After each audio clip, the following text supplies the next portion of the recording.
This is our 69th day. That's a big fucking day.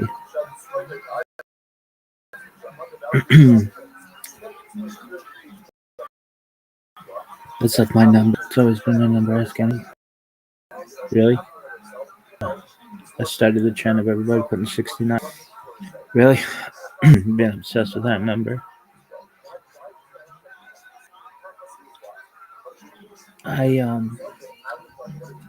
Alright, we'll tell a quick story. Here's the thing. It's like really late, and I've got to do another one of these. And so, stress. This is the sixth war. It's I got a lot on my mind. Tomorrow, everything's good. Then we can go viral. All right, but it's a lot of stress on them. Anyway,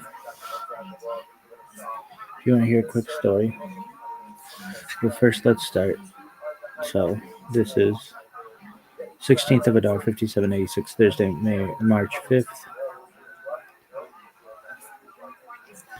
No one really knows for sure. Elu Divrei Elokim Chaim, but this is the Missouri we live by. Alright, so been obsessed with this number. I don't know why. It's like a fucking like ancient thing, like a snake biting the ass, or like I don't know, like two things coming together. Whatever, like Gemini twins or some shit. Anyway. But like the 6 and the 9. And I don't know where I learned. I didn't know what it meant when I was a little kid, but I just knew that it was like dirty, kind of.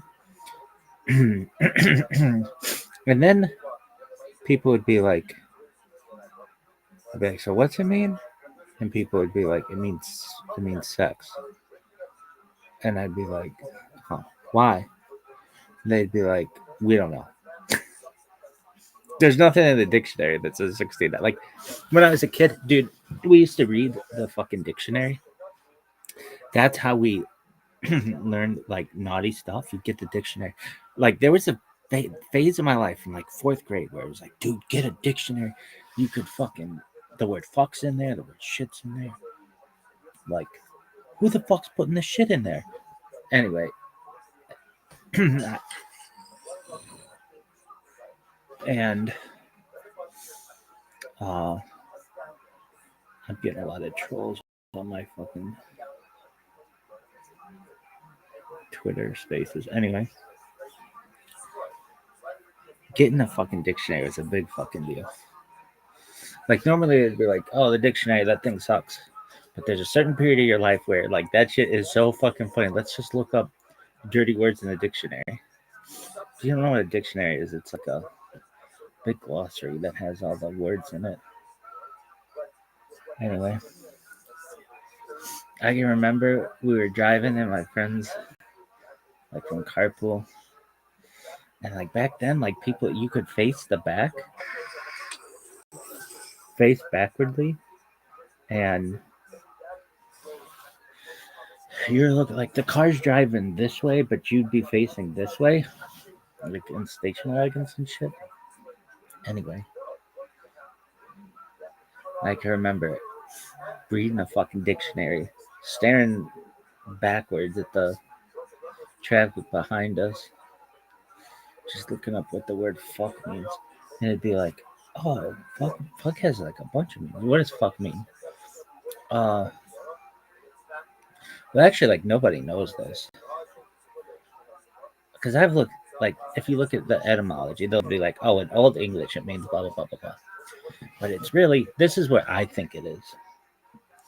There's this very wealthy person named Jacob the Rich, Jacob Fugger, and he did some bad things. He did some good things. He set up communal living in Europe, in the oldest communal living facility is was set up by him, and it's really cheap to live in. There are some things I don't like about it, but it's really cheap to live there. Anyway, um, and it looks really nice. Anyway, it was like I think. I mean, it doesn't really say, but there are theories that it was like a derogatory term for this guy. Fugger was like fucking. It just like morphed into that. Now people will say there are other ways, but I think it comes from Jacobovich.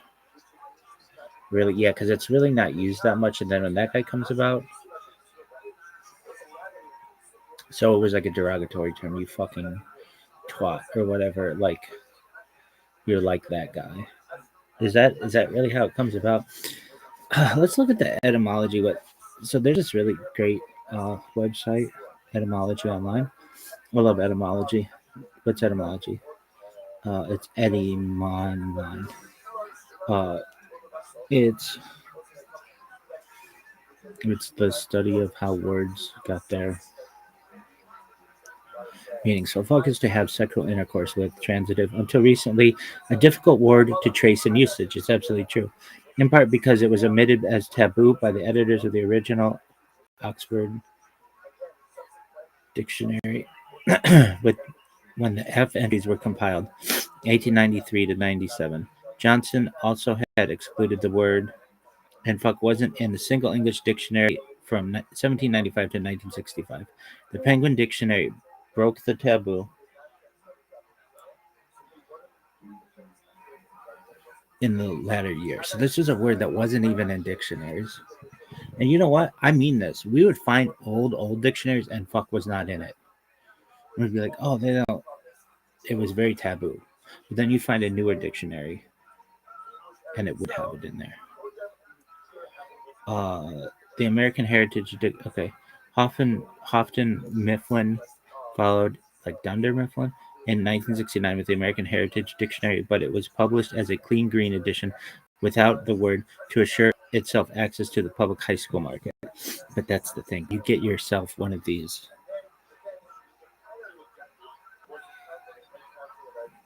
black market dictionaries and it would be in there. Written form attested from at least early 16th century. Oxford English Dictionary, second edition, cites 1503 in the form fuck it. The earliest attested appearance of current spelling is 1535. Bishops may fuck their fill and be been married. That's from Sir David Lindsay on a satyr of the Trey Estates.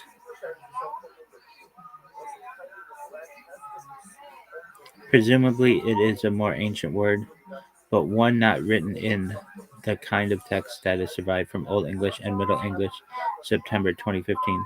The verb appears to have been found recently in an English court manuscript from 1310. Buckside's proper name, John LaFucker, from 1278, but the surname could have other explanations. The word apparently is hinted at in the scurrilous 15th century poem titled Flen Flies, Fleas, Flies, and Friars, written in bastard Latin and Middle English. The relevant line reads, Non sunt in celi qui fucant, Iuis of Heli. They, the monks, are not in heaven because they fuck the wives of the town of Ely. Fucant is Pseudo-Latin, and in the original it was written in cipher. Very early examples of the word are from Scottish, which might suggest a Scandinavian origin, perhaps from a word akin to Norwegian dialect of fucka, copulate, or Swedish dialect of fucka, copulate, strike, push, and fuck, penis. Another theory traces the modern English verb to Middle English fike, thick, move, restlessly fidget, see fike, which also meant daily flirt, and probably is from a general North Sea Germanic word. Compare Middle Dutch Focken, German Ficken fuck earlier, make quick movements to and fro, flick. Still earlier, itch scratch, the vulgar sense attested from 16th century. This would parallel in sense the vulgar Middle English term for have intercourse with. Swive, from Old English swiffon, to move lightly over sweep. See swivel. But Oxford English Dictionary remarks that these cannot be shown to be related to the English word. Lieberman has this to say: Germanic words of similar form, plus vowel plus consonant, F plus vowel plus consonant, and meaning copulate are numerous. One of them is G, German ficken. They often have additional senses, especially cheat, but their basic meaning is to move back and forth. Most probably, fuck is borrowing from Low German and has no cognates outside Germanic. Chronology and phonology rule out Shipley's attempt to derive it from Middle English for to press hard beat. The unkillable urban legend that this word is an acronym of some sort of fiction traceable on the internet to 1995, but probably predating that. That "fluck you" fable are results of ingenious trifling. Also, see here the old English verb to have sexual intercourse with was hamen, from ham, dwelling home, with the sense of take home cohabit. French fortray and Italian fotere seem to resemble the English word but are unrelated, descending rather than Latin future, which perhaps is the pi root bow to strike, extended via figurative use from the sexual application of violent attraction. Shipley, compare the sexual slang use of bang, etc. Fuck was outlawed in print in England by the Obscene Publications Act of 1857 and the U.S. by the Act of 1873. The word continued in common speech, however, War One. It became so common that an effective way for a soldier to express this emotion was to omit the word. Thus, if a sergeant said, get your blanking rifles," it was understood that as a matter of routine. But if he said, "Get your rifles," there was an immediate implication of urgency and danger. Songs and slang of the British soldier. Oh, okay, so "get your fucking rifles" was like whatever, but "get your rifles" meant like shit was going down. The legal barriers against use in print broke down in mid 20th century with Ulysses' decision, U.S. 1933, and Lady Chatterley's Lover, U.S. 1959, UK 1960. The major breakthrough in publication was James Jones's From Here to Eternity, 1950, with 50 fucks, down from 258 in the original manuscript. The abbreviation F, or F, probably began as euphemistic, but by 1943 it was regarded as a cuss word in its own right. In 1948, the publishers of The Naked and the Dead persuaded Norman Mailer to use the euphemism fug. When Mailer later was introduced to Dorothy Parker, she greeted him with, "So you're the man who can't spell fuck." The quip sometimes is attributed to Tallulah Bankhead. As a written euphemism, muck is attested by 1929. Hemingway used it in For Whom the Bell Tolls in 1940. Tennessee Williams used rutting for fucking in a streetcar named Desire, 1947, and restored the obscenities in the 1974 rewrite. Related fucking. And if you're like, what does this have to do with? What the fuck does this have to do with?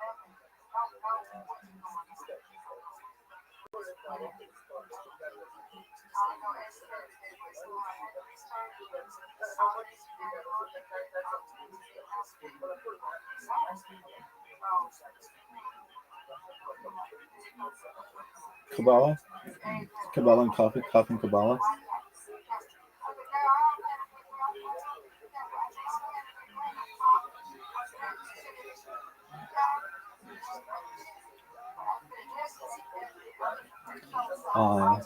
We'll figure it out.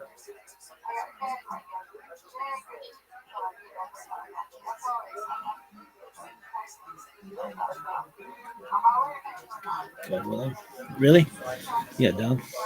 Fuck all nothing, first recorded in 1960. Verbal phrase "fuck up" to ruin, spoil, destroy is attested form 1916. A widespread group of Slavic words such as Polish "pierdolik" can mean both fornicate and make mistake. Fuck off is attested from 1929 as a command to depart. By 1944, Egyptian legal agreements from the 23rd dynasty, 749 to before the Common Era. Include the phrase, "If you do not obey this decree, may a donkey copulate with you." Reinhold Amann, Maledicta, Summer, 1977. Fuck 1670s, an act of sexual intercourse. From 1874 in coarse slang sense, a woman considered in sexual terms. From 1929 as something one doesn't give when one doesn't care. Flying fuck originally meant sex on horseback and is first attested around 1800 in broadside bound new feats of horsemanship.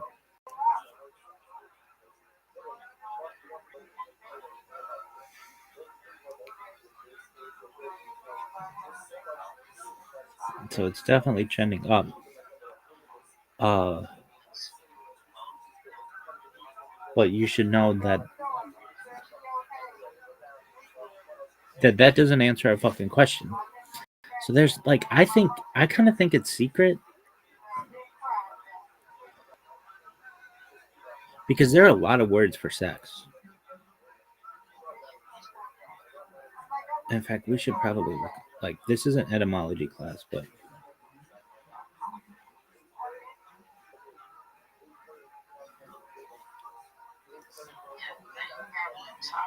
sex, late 14th century, males or females considered collectively from Latin sexus, a sex state of being either male or female, gender, a word of uncertain origin, commonly taken with Seiko as a division of half of the race, tucker, which would connect to scare, to divide, or cut.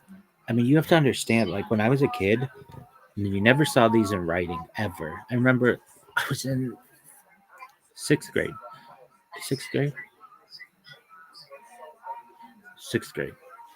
And I saw the word sex on at a science fair, and it was somebody was had a fuck. Is my internet going down? Somebody had a like a survey, and you put your gender on it, and instead of saying gender, they wrote sex. And man, all the boys were like, "Oh no way!" Somebody wrote sex on a piece of paper, and it was like, um. But I don't think any of these are. And this is getting to a story, so don't worry. Uh, I don't think.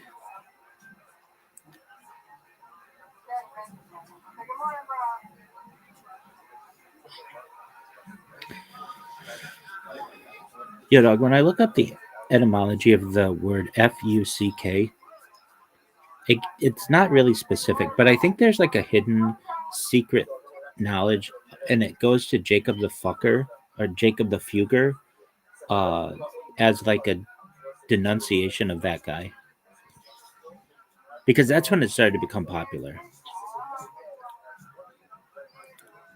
It sounds like you're thinking about a hidden origin or coded meaning behind the word fuck, and possibly linking it to someone named Jacob or Jacob. No, not the future. No, Fugger.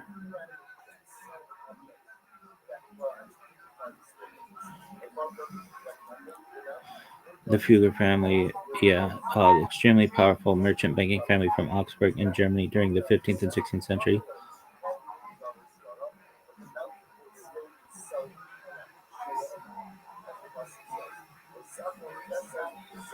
I know that linguists don't think that, but that's when it started to become powerful, popular. It was almost like it was a word, and then it started to become popular when this fucking rich fuck started to become popular, and uh, linguists don't think the word fuck comes from the Fugger name. I know, and I know that the word, I think he popularized it. I don't think it came from that. I think he popularized it. I really do. The Fugari, that's that project, oldest social project in the world.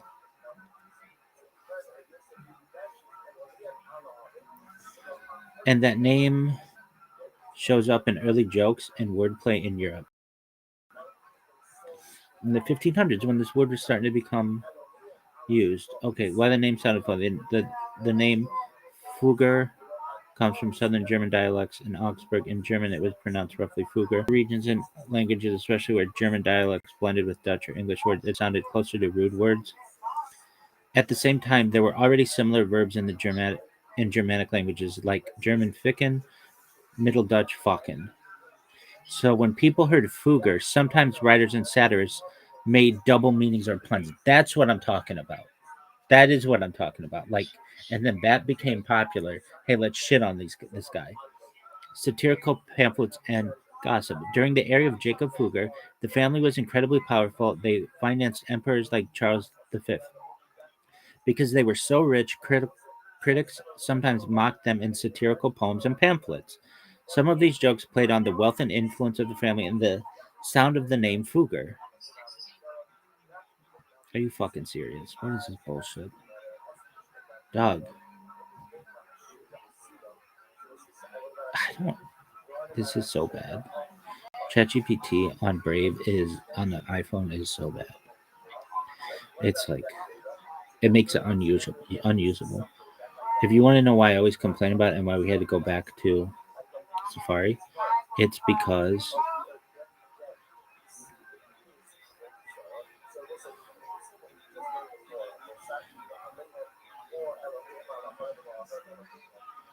please give me some historical examples of the Fugger family, Fugger, and its relation to the word Fuck.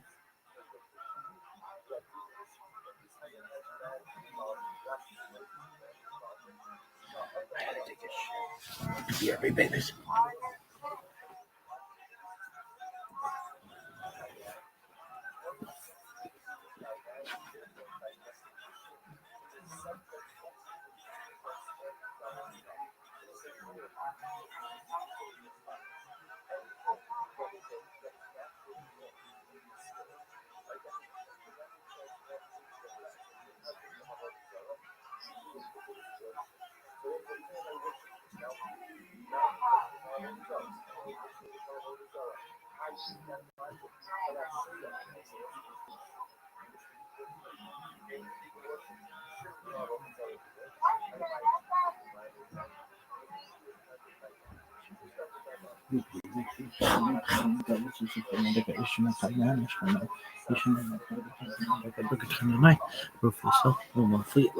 Okay. Um, it sounds like you're referring to the Fugger family, a powerful German merchant banking dynasty from the Middle Ages and Renaissance, and wondering if the name is historically related to the English word fuck. Short answer: there's no credible historical or linguistic connection between the Fugger family and the English word fuck. I'm not saying there's that ficken and that other shit, but people were making puns about this. They come from completely different linguistic roots. Let's look at both. The Fugger family is one of Europe's most powerful financial families during the Renaissance. A dynasty rose in Augsburg, Germany in the 1400s. Their most famous member was Jacob Fugger, often called Jacob Fugger the Rich. They financed emperors such as Charles V. Their wealth came from banking, trade, and mining, especially silver and copper. They built the Fugeri, the world's oldest social housing project, still in use, 1521. Origin of the name Fugger. The surname likely comes from a German occupational or nickname origin from the medieval Bavarian region. Scholars suggest possibilities like from a dialect word meaning patcher or mender related to cloth trade, or from a regional personal nickname. In short, it is a normal German surname with local dialectic roots. Origin of the word fuck. The English word fuck is much older linguistically and comes from Germanic language roots, but not from the Fugger name. I understand that. If you think I'm saying that it comes directly from that, no. But there was this family and people were making puns on it, and then it became really popular. Proto-Germanic fuck meaning to strike, move back and forth to copulate. Related words appear in several languages: German dialect ficken, Dutch fakken, Swedish facka. Earliest written examples. Some early historical records include 1475, a Latin legal record referencing a man named Johannes fucking, likely mocking or obscene. 16th century English manuscripts with disguised spellings. These show the word already existed independently of in medieval Germanic language. Why sometimes people think they're connected. We're gonna get to this because it's like There's the perfect storm for this word. The confusion usually comes from similar spelling Fugger versus Fucker, the Germanic language connection, modern jokes, or internet myths claiming bankers' names inspired the insult. Not what I'm saying. But linguistically, Fugger, German family name from Bavarian dialect, fuck, Proto Germanic verb root, thousands of years older, they developed separately. Conclusion: the Fugger family dynasty and the English profanity fuck have no historical or linguistic relationship. Hold on.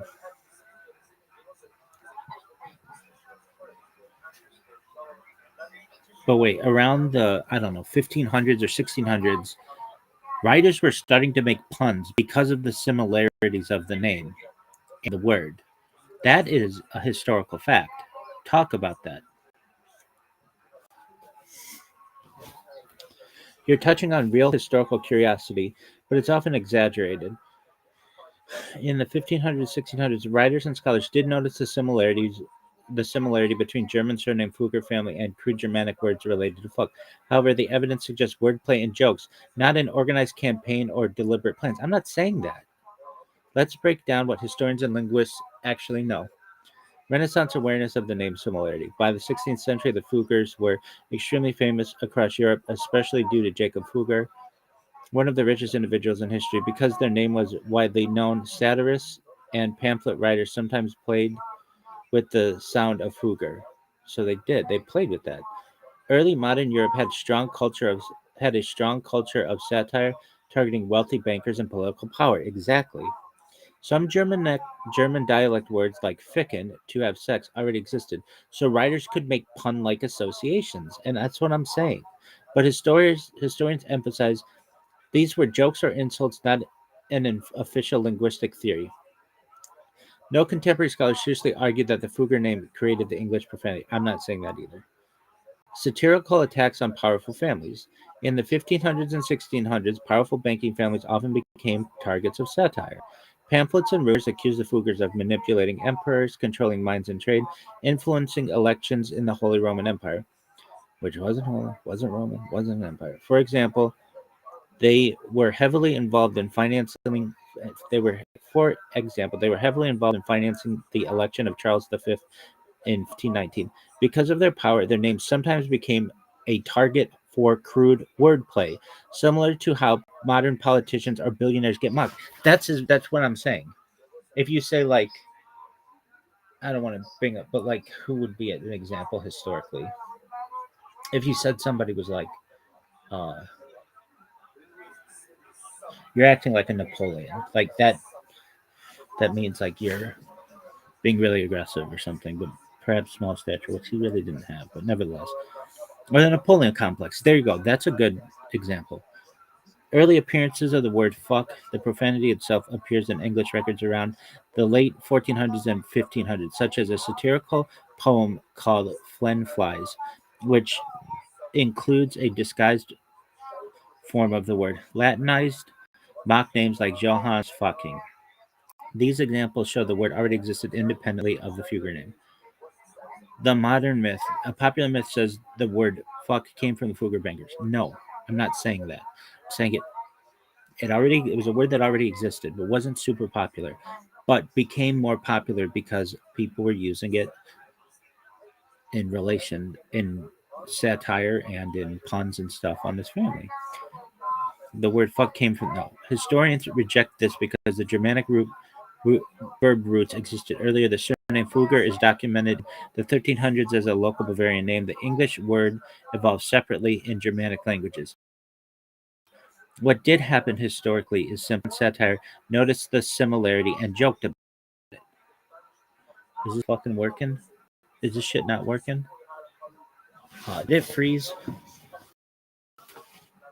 It's back. Okay, that's what I'm saying. Especially English speakers who wouldn't be positive towards German bankers. So the historical fact is early modern writers sometimes made jokes or satirical wordplay about the name Fugger, but there's no evidence of deliberate linguistic plan or origin stat. I'm not saying it was a plan. I'm saying that it would be like a Napoleon complex, like or or I don't know. Uh who's that?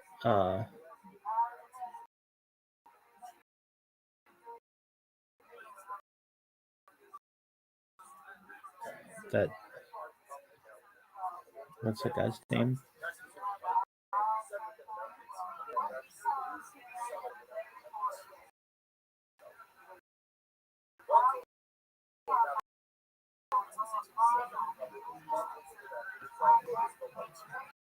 Benedict Arnold.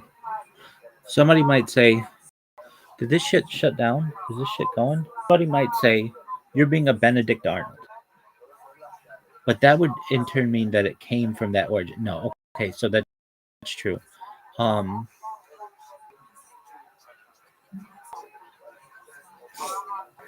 there aren't, I'm sure there are examples, but I can't think of any right now. But so Benedict Arnold's not that great of an example. Neither is Napoleon, because those come directly from the. It would be as if the phrase Napoleon. I mean, I can give one. Uh,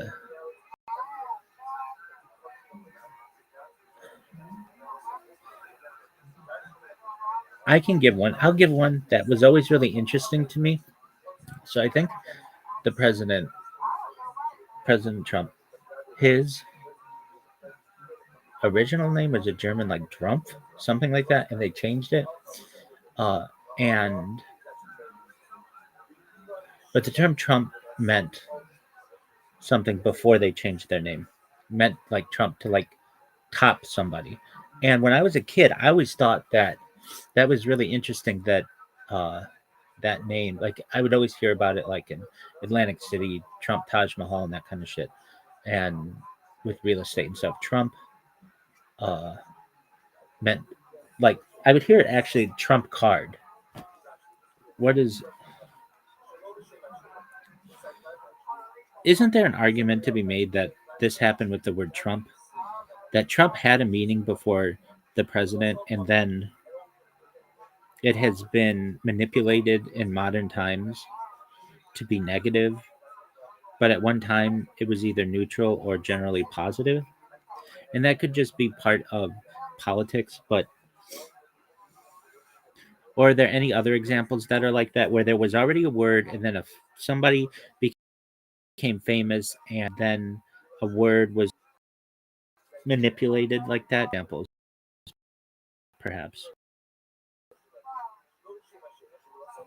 And historians do recognize a real phenomenon where a person's name or an existing word shifts the meaning because of a famous individual or political figure. Sometimes the word existed like first, like Trump, and its connotations changed after the person became famous. Oftentimes, the name becomes a common word. Below are several well known examples. Trump, before Donald Trump, the word Trump already existed in English. Earlier meanings in card games, the highest suit to trump someone's card. Verb to outdo or beat something. Phrase trump up to fabricate as in trumped up charges. After Trump became a major political figure, the word started to pick up political and emotional connotations, both positive and negative, depending on the speaker. Examples that appeared in modern usage: Trumpism, Trumpian, to Trumpize, rare, mostly journalistic. This is a case where a pre-existing word gained new emotional associations because of a person. Boycott. Oh, here's interesting. The word boycott comes from a real person, Charles Boycott. What happened during the Irish Land War? Local farmers refused to deal with him. Workers stopped harvesting his crops. Shops refused service. Newspapers began using his name as a verb. Result: boycott. Organized refusal to cooperate. This is one of the clearest examples of a common political word.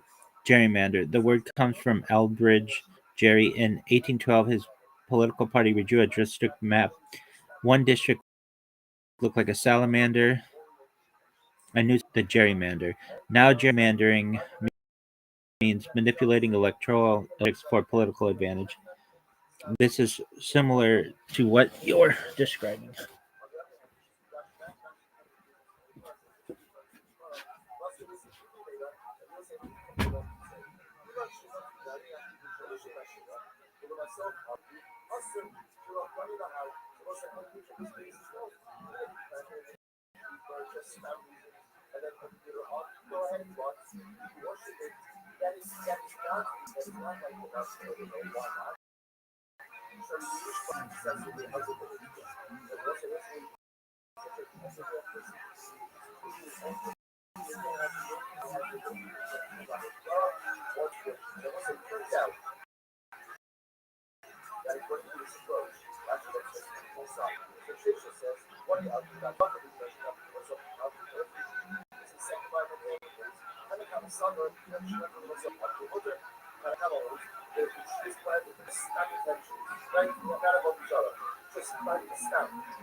All right, I know we're going to Kamala, but you should know that this is important. Etymology is important. Linguists are important. Linguistics are important. I know, very important linguist. and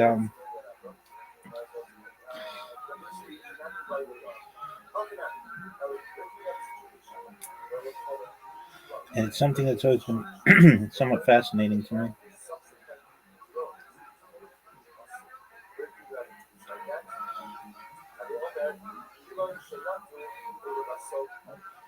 My Rebbitzins and Colonel of Raka would say she loves etymology, and I do too. I find it fascinating. All right. So gerrymandering means manipulating electoral districts for political advantage. This is similar to what you're describing, a political event reshaping the word permanently. That's different though. Quisling, the name of Vidkun, synonym for traitor. During World War II, Quisling cooperated with the Germans. British newspapers began using Quisling as a common noun. Now it means a collaborator with the enemy. This is a strong example of a name becoming permanently negative. Oh, there's a version in Yiddish. Lynch, another controversial example, comes from Charles Lynch. During the American Revolutionary War, Lynch led informal courts that punished suspected loyalists. Over time, Lynch mobbed punishment without legal trial. Later, it became strongly associated with racial terror killings in the United States, which radically changed the emotional weight of the word. Silhouette. Interesting, not all examples are negative. The word comes from Etienne de Silhouette because he imposed strict austerity. Cheap shepherds became known as silhouettes. His name, the linguistic pattern here is called eponymy. His name becomes a word. Semantics, when a word's meaning changes because of cultural or political events. Your idea about Trump influencing the connotation of Trump fits in the semantic shift category, although linguists debate how permanent that change will be. I think the same linguistic shift could also be made for the Fugger family, Fuggger, and the word fuck, Fuck. Even though the word fuck, Fuck, existed before the family, during the 15th century and 16th century, or the 1500s and 1600s, which would be the 16th century and 17th century, uh, people joked about this in satire in Europe, and especially British linguists would use the last name, as a diminutive.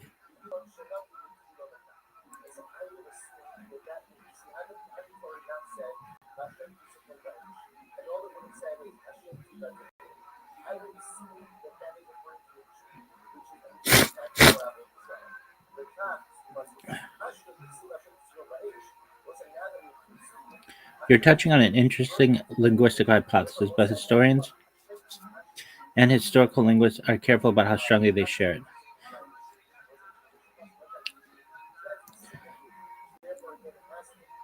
Come on.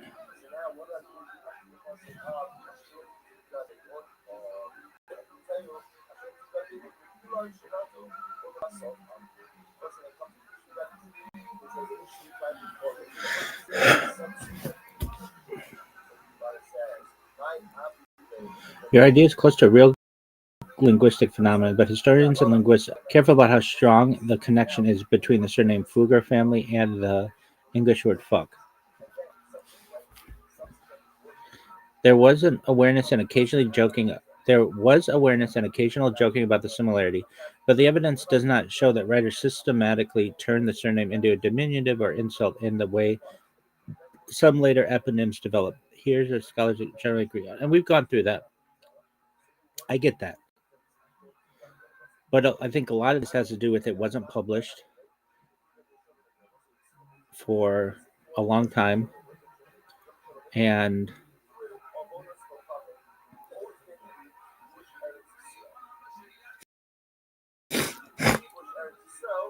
Lord. Okay. Anyway, enough of that.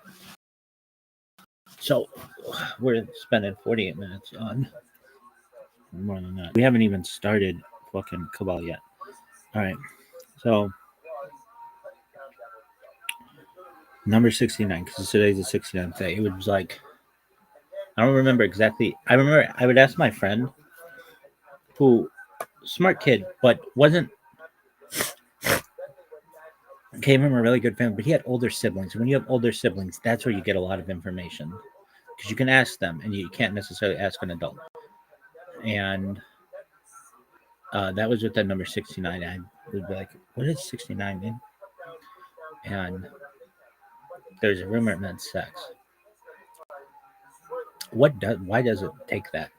It's like the head, like in the number.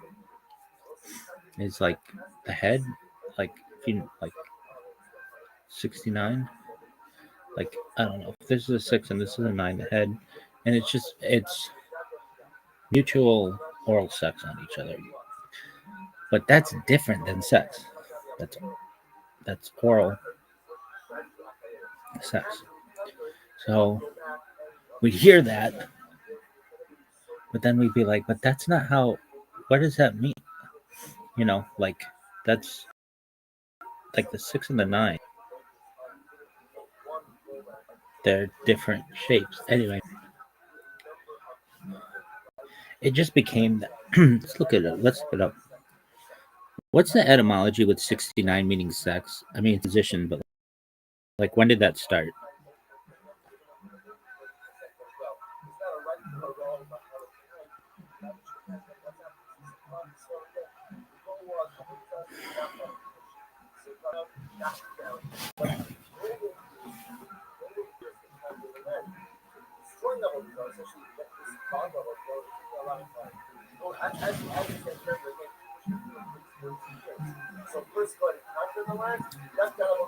A lot of shit in English had to do with World War One and World War II. That was the first time like everybody was coming together. The connection between 69 and sex is actually a good example of how numbers can become symbolic slang. The short answer: the name comes from the visual shape of the digits. The term spread from French erotic literature in the late 1700s. Why the number 69? The meaning comes from how digits look. The meaning comes from how the digits look. The 6 and 9 mirror each other. This visually resembles two people facing opposite directions, head to genitals. That position allows mutual oral sex at the same time. So the number works like a pictogram rather than a mathematical meaning. When the term first appeared, the earliest known written use of the term is from France in the 1790s. A French erotic text called Le Catesme Libertine, 1791, described the position as sexuante neuf, 69.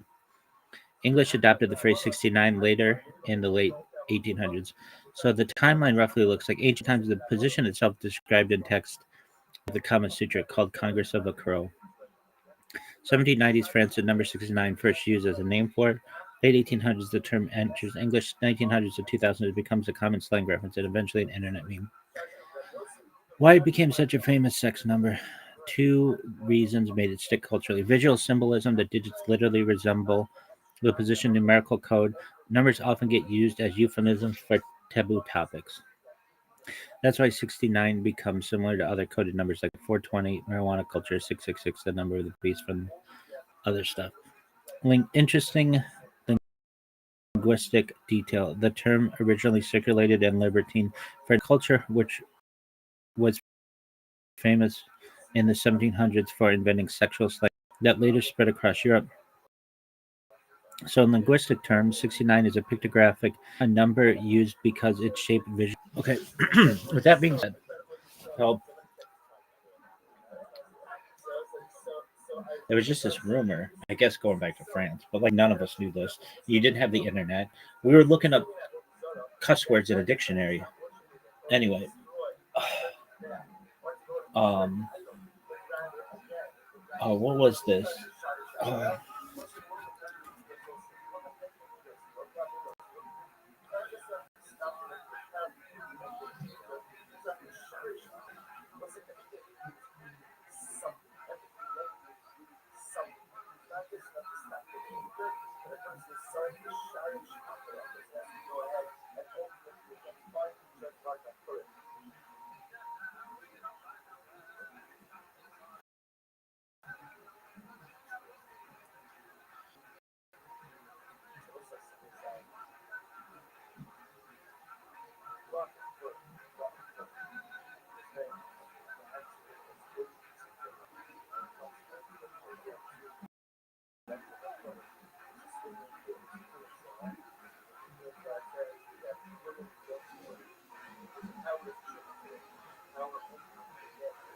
Shlomo Pearl. Shlomo means in Hebrew is a common Hebrew name. It's the Hebrew form of Solomon, the biblical king, from the root shalom, meaning peace. So Shlomo literally means peaceful or man of peace. And then Pearl or Peril is a Jewish surname derived from the word pearl. A known historical figure with the name of Solomon Pearl. He was a Jewish boy who survived World War II by hiding his identity and pretending to be ethnically German. His life story was later told in the film Europa, Europa. So Shlomo Pearl would literally mean something like Solomon Pearl.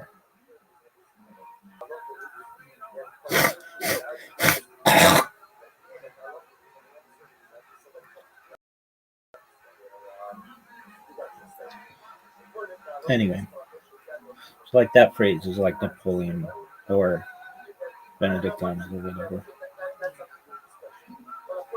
All right. So anyway, 69. Somebody would be like, keep it coming, Rabbi. I'd be like, calm down, man. Um,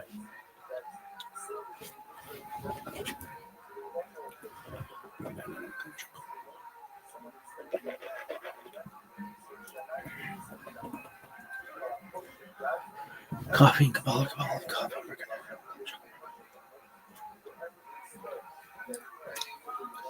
So there was this rumor 69 meant sex. And you could kind of be like, was it because the numbers look like heads? And people would be like, no, it has a deeper meaning. And it was this thing that you could never confirm. Like, we didn't have AI or even, again, to find out words, we had to go to a dictionary and like look. And like sometimes the dictionaries were so old, they didn't have these words or they were censored. But you get your hands on a newer dictionary and they would be in there. Then you would see like, why isn't it in one and why isn't it in another? Maybe it's a new word. And at least with fuck, I am of the belief that it became popular around the same time. And then there's this where it's not really discussed in written text for like 200 years. And then only in the 90s it started to be used. And then anyone who relates it is seen as incorrect. I stand by that. I stand it by it's like a word that has been manipulated. Or but the reason why it became famous is because of its connotation. And people can disagree with that, but it's become the like one of the most famous words. I remember it learning as a kid. The word in English that's used the most is I. And what's that famous phrase where the word fuck could be used at any point in the sentence?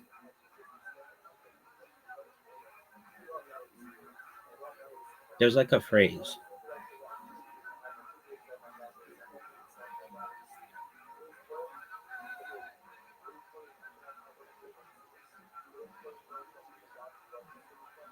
No, no.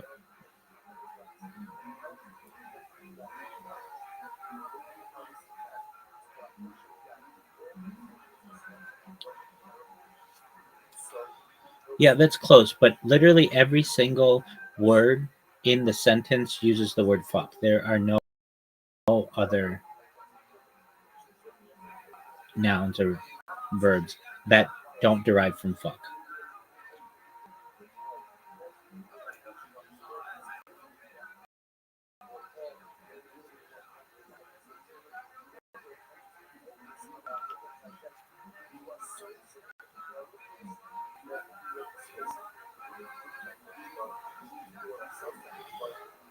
Uh, Fuck the fucking fuckers. Who the fuck? No.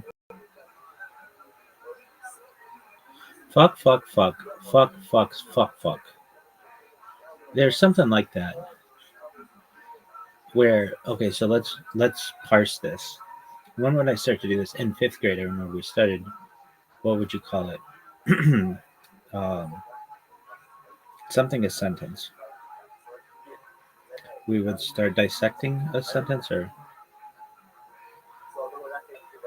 in English, when you're finding the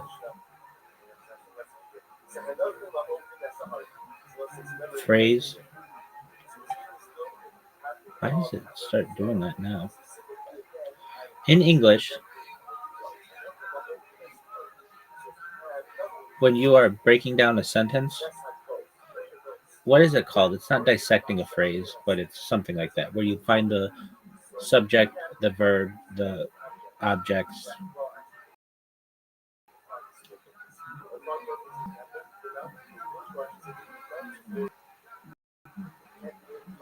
What is that called? I don't know. I mean, I do. I just, it's, I've got a lot on my mind right now. I'm stressed. Too blessed to be stressed, baby. Sentence diagramming? Diagram a sentence, yeah. Okay. Parsing a sentence, that works too. Okay, a diagram. Yeah, sentence diagram. Okay, so, um, oh, like the buffalo one. Yeah, show me the buffalo one. Yeah, show me the buffalo one.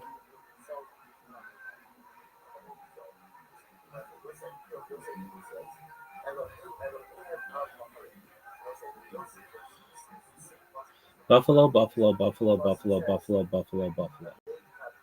So the word buffalo has three different uses. Buffalo, the city in New York, proper noun. Buffalo, the animal. Buffalo, the verb meaning to bully, confuse, intimidate. Parse by parts. Let's break it down. Buffalo, buffalo is a buffalo from buffalo. Buffalo, buffalo, buffalo. The buffalo, buffalo bully other buffalo.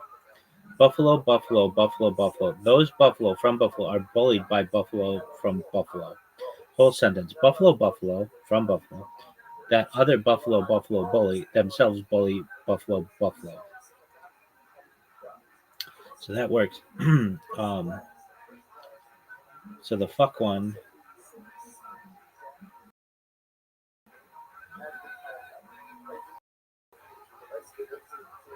That fuck, fuck, fuck, fuck, fucks, fuck, fuck.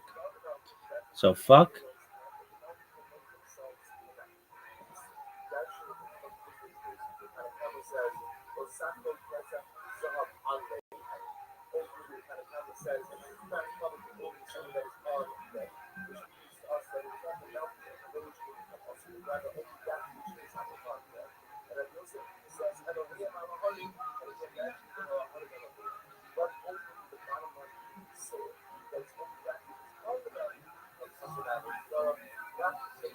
All right. So fuck can be a noun to act or person, verb to do, or even adjective in slang. Fuck's the possessive form.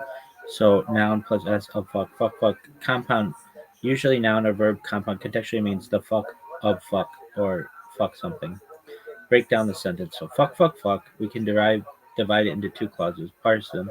So fuck is the noun, the situation, the fuck. Fuck, noun, fuck, then fuck the other noun. So subject is fuck.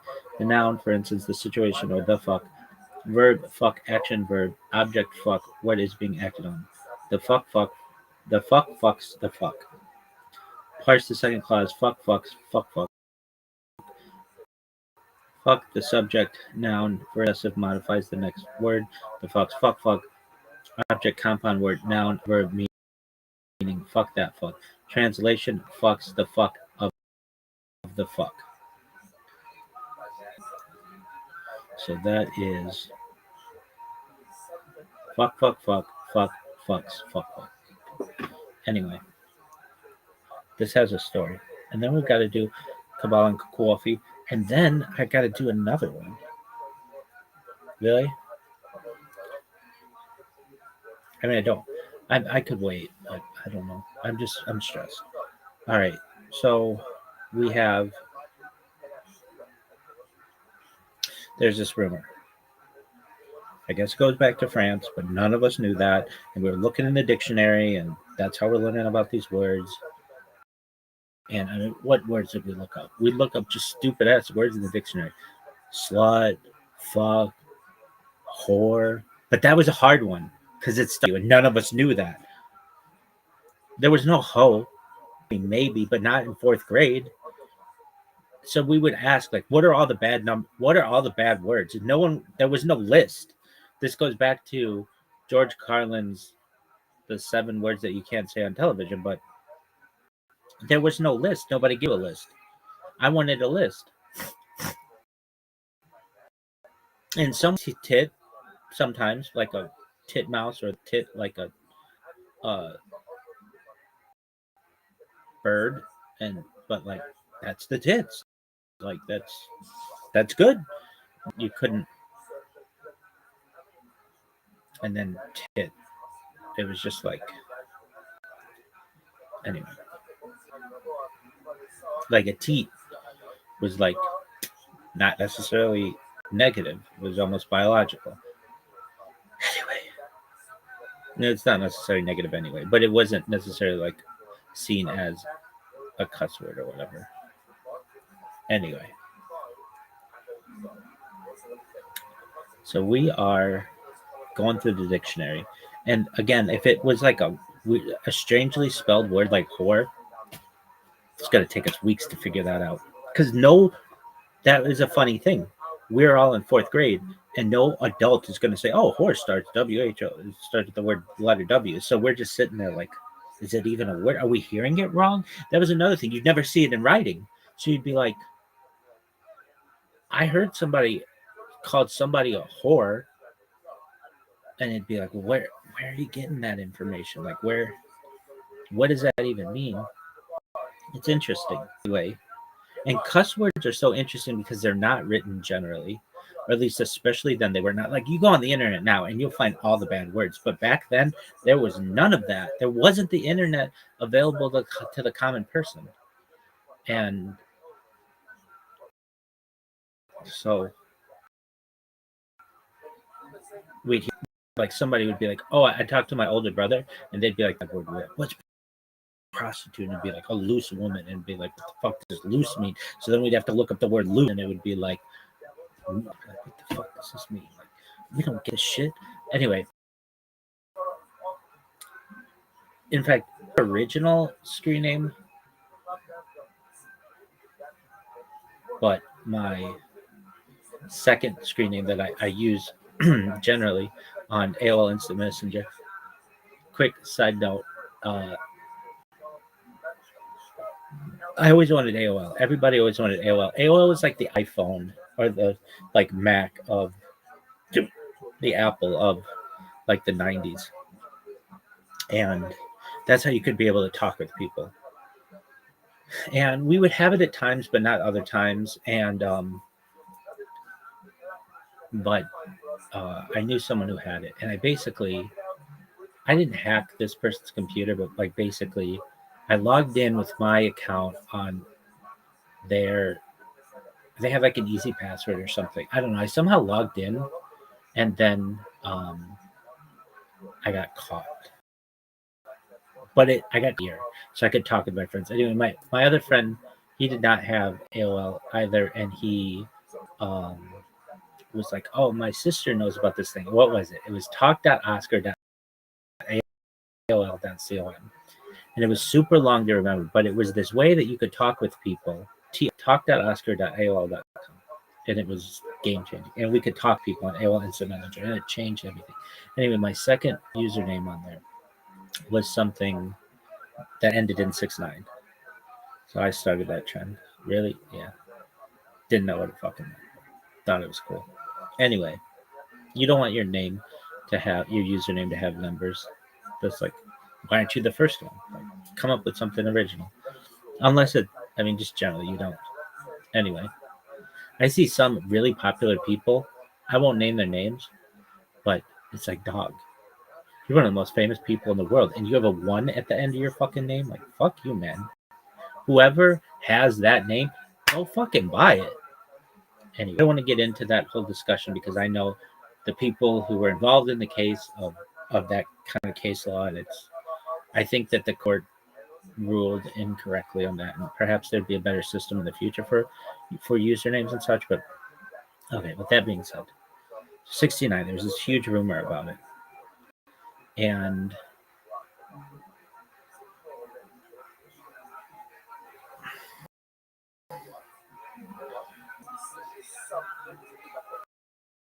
well, before then, hold on.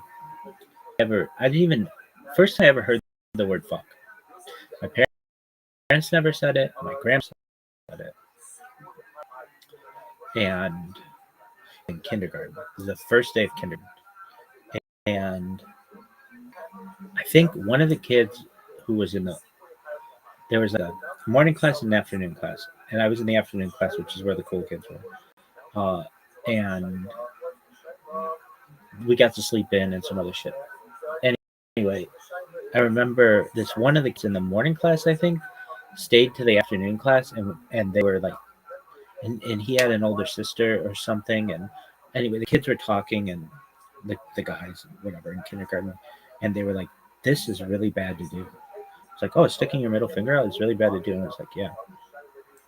Why is that? Well, we didn't know at the time, but I think it goes back to Rome, but even before then, perhaps like your middle finger is like the finger that goes in your butthole when you're wiping.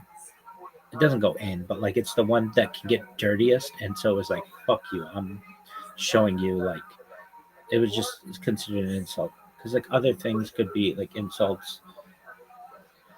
Whatever. Let's get this one down. How did the middle finger become an insult?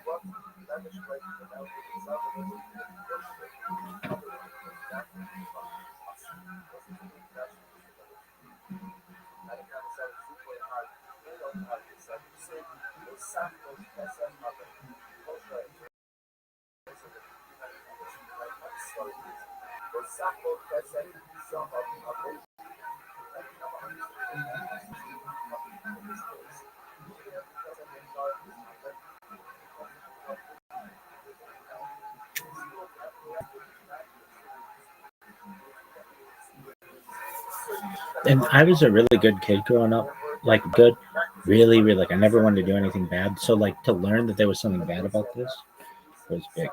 Um, so ancient, the middle finger gesture, it's one of the oldest and most enduring insults in human history. Its story goes back thousands of years. Here's a detailed breakdown. Ancient origins. The middle finger is historically known as the digitus impudicus in Latin, which literally means shameless or indecent finger. Ancient Greece, 5th century before the Common Era, called a catapeigon in Greek. It symbolized the phallic penis, used to insult or threaten someone, essentially saying, "I screw you." Comedy plays sometimes depict this uh, gesture. Ancient Romans adopted the gesture as a symbol of sexual insult, often directed at enemies or rivals. Martial, a Roman poet, first century Common Era, mentions giving someone the middle finger in poems as a way of insulting. The bottom line from the start, it symbolized sexual dominance and contempt. I don't know about that though. Hold on. Why the middle finger specifically? Humans have five fingers, but the middle finger is the longest and most prominent. By extending it mimics the phallus, while the other finger curled to exaggerate it. It is visually clear, nonverbal, and provocative. Perfect for this silent insult. Oh, what about the poop thing? We'll get to that. Spread through Europe, Middle Ages, it persisted in Europe as a symbol of insult, though not always widely documented because of crude gestures. Because crude gestures weren't always recorded. Renaissance illustrated manuals of manners sometimes showed gestures. The middle finger was considered and included as rude. 19th to 20th century photography and cartoons contempt it as a standard gesture of contempt, cementing its meaning in Western culture. Modern usage today, the middle finger is globally recognized as "fuck you" in gesture form, but culturally it can vary. United States and Europe culturally clearly offensive. I hate you, screw you. Japan, China less recognized historically, sometimes confused with pointing.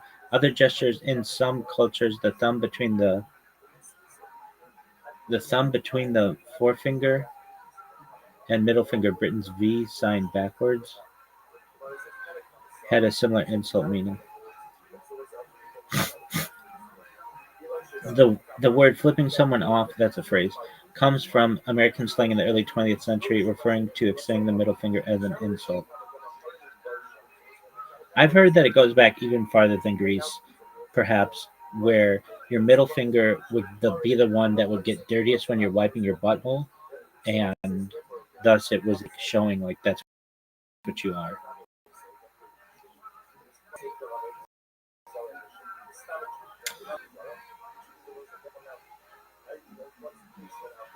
Have you heard that? Makes sense.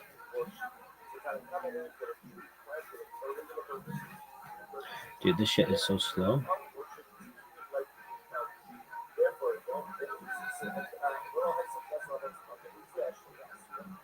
Yes, that's interesting folk etymology about the middle finger, and some historians do mention it as a possibility, but it's not well documented, unlike the Greek Roman origin.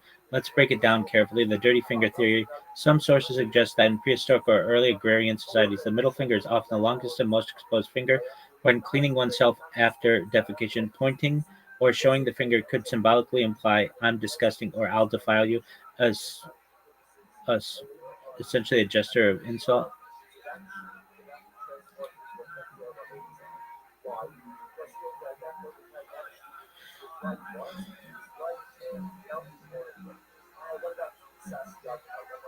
Uh, some sources suggest the middle finger's role as an insult predates ancient Greece. The idea is, in the time before modern hygiene, the middle finger was the one that got dirtiest when wiping after defecation.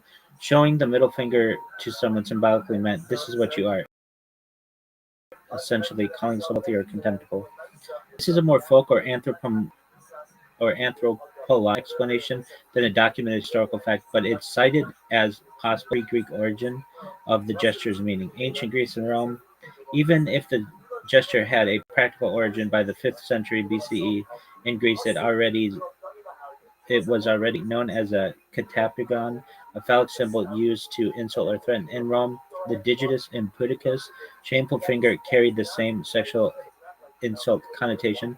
So by classical times, the gesture had a clear symbolic and sexual meaning, which may have replaced or merged with any earlier dirty finger.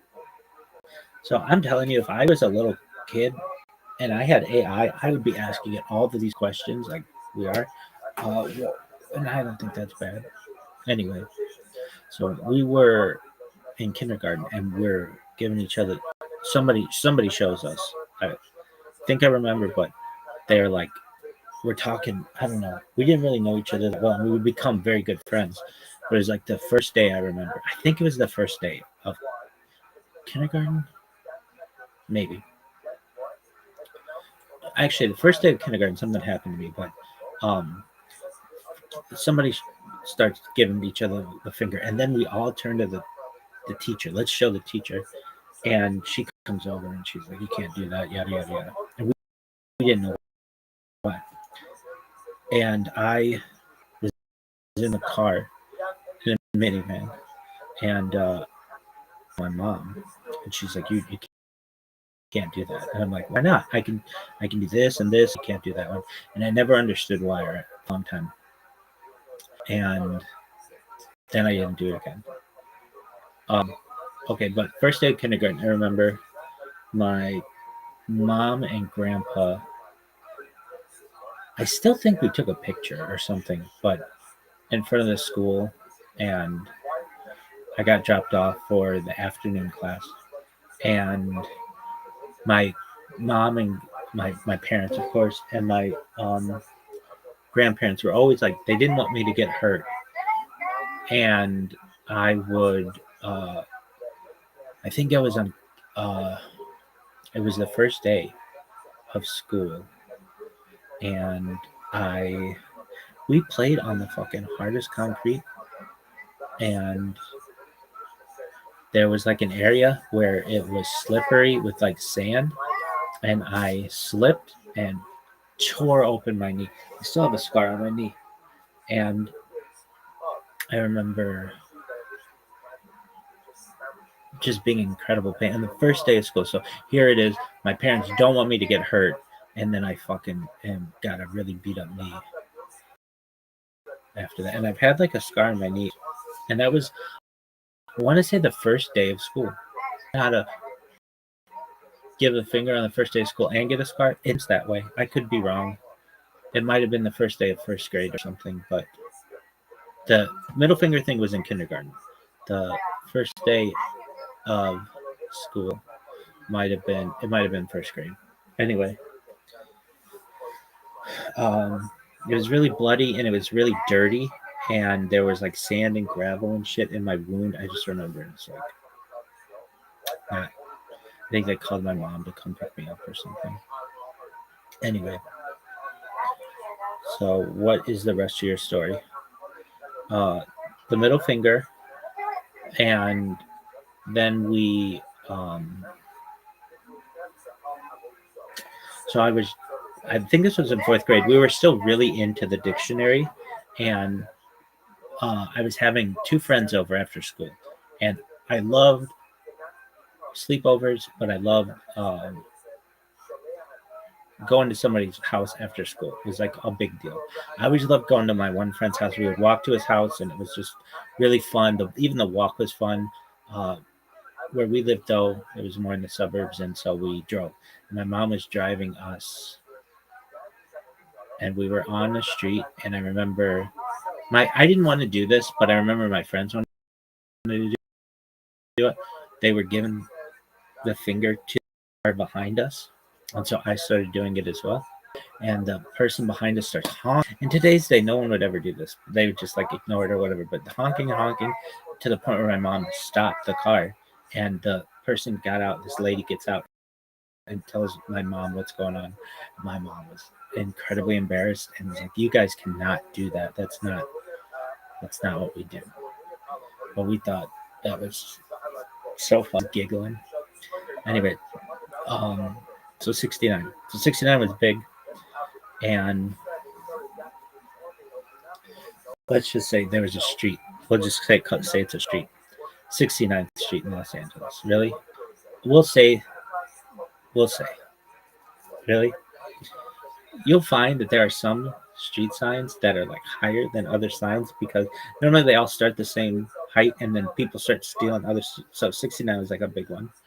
Like when Colorado legalized or decriminalized marijuana, the 420 highway sign became really stolen a lot. So they made it like 419.9, which was hilarious. Anyway, I don't know how we got. Oh, I do remember how we got into it. This one kid comes in and he was like, we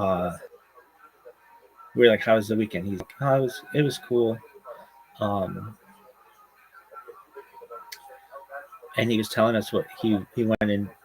He was like in the city and with his family, and he was talking about seeing a homeless person. That was like a big deal because we were just very sheltered and you wouldn't really see that many homeless people ever. I remember I could count on my hands up until like 10 years old how many homeless people I ever saw. And it was in like New York City, and it was like, why aren't people helping this person? And but I still remember that person. I don't know if they were the first. They're not the first person I ever saw was homeless, but like anyway. And I remember my friend's dad gave this person, didn't want to give them money or something, but went and got them something to eat or something. Like a very nice person, and like talked to them. Anyway, my friend was like, "Yeah, on the way back, uh, I saw the sign, and I really want that sign." I'm like, "What? Like a street sign? You want a street sign?" He's like, "Yeah." And this began like a period of my life where street signs became really cool. Now I'd seen people have street signs. You never wanted to take a stop sign. That was one thing. It was like, of all the signs you can take, don't take a stop sign because that could kill somebody. Other signs, you don't want to take either. Thou shalt not steal, but maybe just borrowing. Anyway, there are 6 streets in like Southern California. Like, what's a big one? One of them, I forget, Arcadia? Might be Arcadia, or one of them has like continues the like Long Beach and like of course LA, but they like continue the numbering, and one of them continues it into like 169th Street or something. Anyway, so there's a 69th Street, let's say, and my friends were like, or our friend was like, yeah, and on our way back we stopped somewhere and there was 69th Street, and we're like, no way. He's like, yeah, and it wasn't that far away. And I looked on a map where it was, and it was like, and he had just gotten a car and stuff, and so we were like, no way. And I heard this, and I was like, I fucking have this. That would be the ultimate thing, to have a street that says 69 on it. That'd be the ultimate thing. Ultimate, no bigger than that. And so a few weeks go by, and our friend's like, hey, I'm going to be driving in this area. I'm planning on it. Do you want to come? I'm like, yeah. And there was this other sign that we wanted. And when you're driving on the freeway, a sign just looks like it's like this big, but it's really like this big. They're huge. They're giant. But it's very, um, it's very,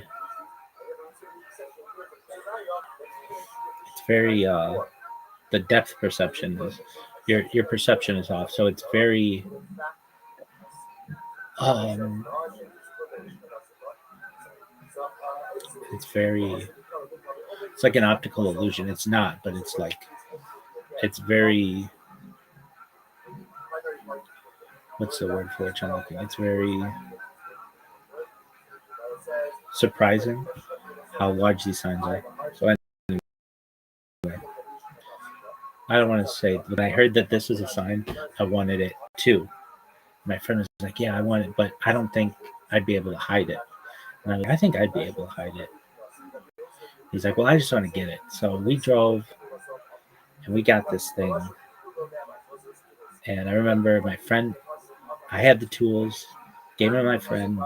He was on my shoulders, and he got this thing up. And I'll never forget when he said he punched it off. He like almost broke his hand, but this thing comes down like a fucking guillotine. And I remember we stopped by the road, and like all these people were trying to help us. We're like, no, we're good. We got a flat tire or something like that. But, oh, we'll help you. Like, stop. No, we're good. Back then it was different. Anyway, but we couldn't fit this fucking sign. It was so big we couldn't fit it in the car. It was actually a girl's car that we took. Was it? Perhaps. I don't really remember that well. But my friend on his knuckle had like a fucking swollen fist for a long time. Anyway, I forget whose car it was, but because like we really didn't have too much interaction with women. We were in like religious school. That's just how it was. But anyway, we got this. I remember just we were this sign. We're trying to fit it in the car, and we could not. It's too big. And we're like, okay, well, maybe this is a funny thing. Maybe we could put it on the roof and just hold it. And if we hold it, driving down the the interstate or the freeway at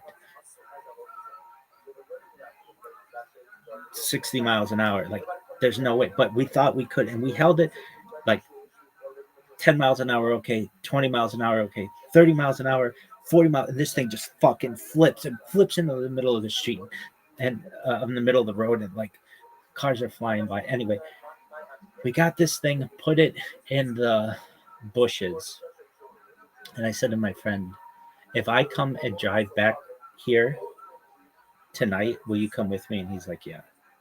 So we drove back to my house and got a vehicle and drove all the way back there. It had to be back by like 5 in the morning. And I mean, I got back. I think I took my friend back to his house or something like that, or he was at my house. But it was like 4:59, and I got in, put the keys back. Nobody knew anything. Had this fucking huge sign, put it behind the door, and we all signed the back of it. Anyway, we just thought this was the coolest shit. And the next day, I wanted to tell my parents, and I was like, "Can I tell you guys something?" They're like, "Yeah." And I was like, "Look what we got." And my parents were like, "Where did you get something like that?"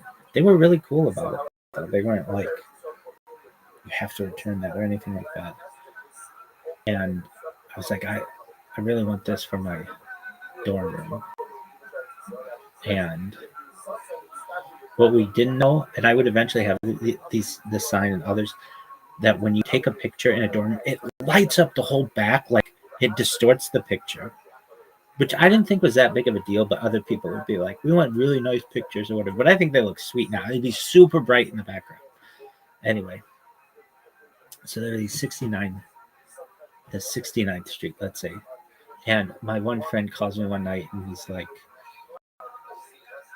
our one friend who would never drive or do anything like this, who'd never do anything bad, he was like, I want one for my dorm room, and let's go. I'm going to go and drive and do it. He's like, you got that one. I want one. I'm like, okay. We drove to the closest one, and we wanted a bunch of them because we all wanted, like, this is 69. This would be the big one. And we got 4 of them. We had to go to different streets to basically, and there was one really, like, the biggest one. I wanted that one. I got 2 of them. I got a big one and I got a little one. And I wanted to make tables out of them. And I did. So in my dorm room, I had like a table at 69th Street, let's say, table. And we'd play quarters on this thing. But the thing is, when the quarter would hit it, it wouldn't bounce up very highly. And so it didn't work really well for that. But it worked well for like putting beers down or whatever. Anyway, we got these signs. And that was a big fucking deal. 69. Once we got that, the 69 kind of, I don't want to say went away, but it was like, that's the ultimate thing you could do. So I've now taken an hour and a half to tell you about fuck and 69. Oh, no. So I should say this. When we got these signs the next day, I'm like, okay, I'm going to show my parents. And I'm like, can I tell you guys something? They're like, yeah, what's going on? And I pull out these signs. My dad's like, where did you get that? What were you doing there? And we were like, we wanted these signs. And my mom's like, I'll never forget that. She's like, why did you go? And was like, oh, no reason. She's like, what does that mean?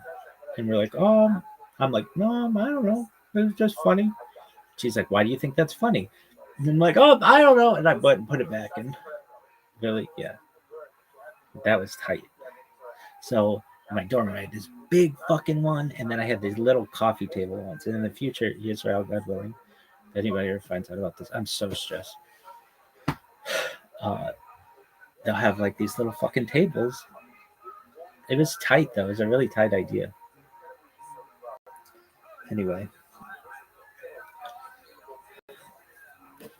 I'm stressed. Too blessed to be stressed, baby. All right. What's the first word? Got 99 Zurisim, but a bitch ain't one. Word, dog.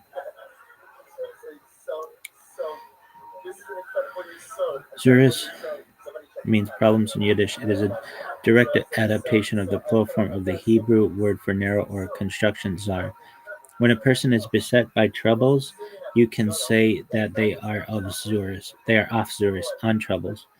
And when they are getting a real walloping, you can describe their situation as Gahatka Suris, trapped troubles. Chillazone, Murex Trunkless sounds like a fucking Pokemon. That's that fucking snail. Golas means diaspora, refers to the Jewish diaspora in exile, especially in the state of living outside the land of Israel. Chabad is chachma, bina, wisdom, understanding, knowledge. Chalaf is knife. Shechita is slaughter. Shochet is slaughter. Bedika, examination or inspection. Chalaf is instrument of surgical the instrument of surgical sharpness used to perform shechita. Halakha is the body of Jewish law. Halakhic is in accordance with halakha.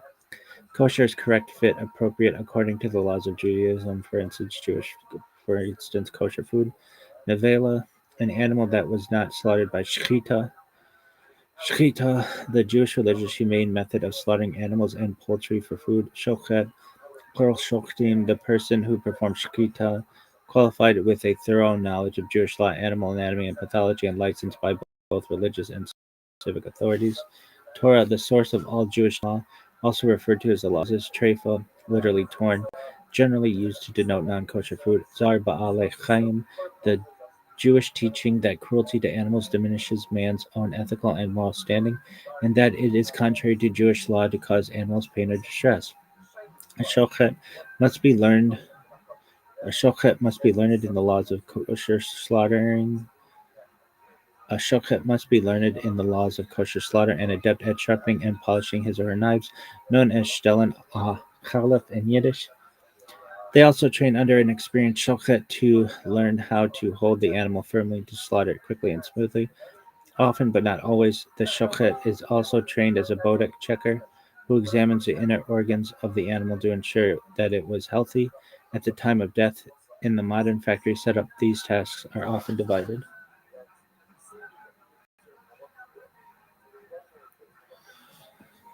Okay, kachen off and yam, lechem to Zion, go piss in the ocean, go do some bullshit. May Hashem bless you and guard you. May Hashem shine his face upon you and be gracious to you. May Hashem lift his face to you and grant you peace. That's the Berkat Kohanim, priestly blessing. Akan ani medaber ivrit bekar ivrit mekra'it av shebo foel anaknu amarim ledaber Yiddish al ulai aramid shegam otan ani yakol ledaber bamida mezer yemet Eval ani ma'adif anglit lakin bo'u nedaber anglit ze nishma tov lecha. Indeed, I speak Hebrew, mainly biblical Hebrew, although in practice we are supposed to speak Yiddish or perhaps Aramaic. We're not going to also speak to some extent, but I prefer English, therefore let's speak English. Does that heal? Alright, how many Gila time?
Hava Nakia Hava Nakia Hava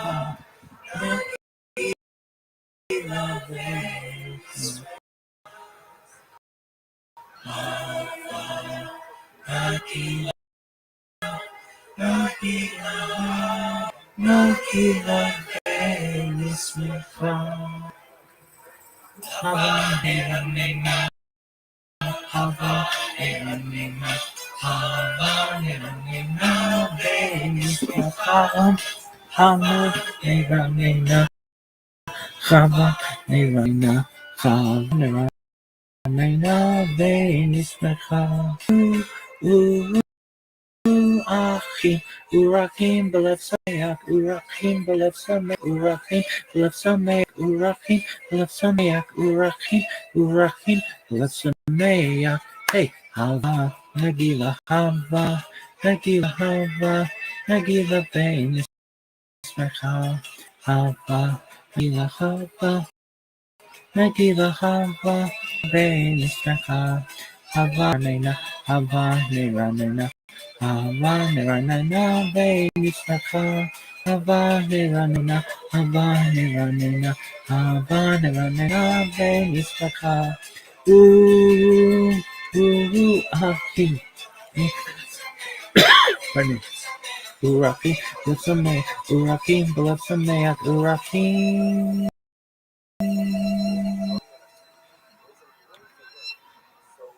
Uraki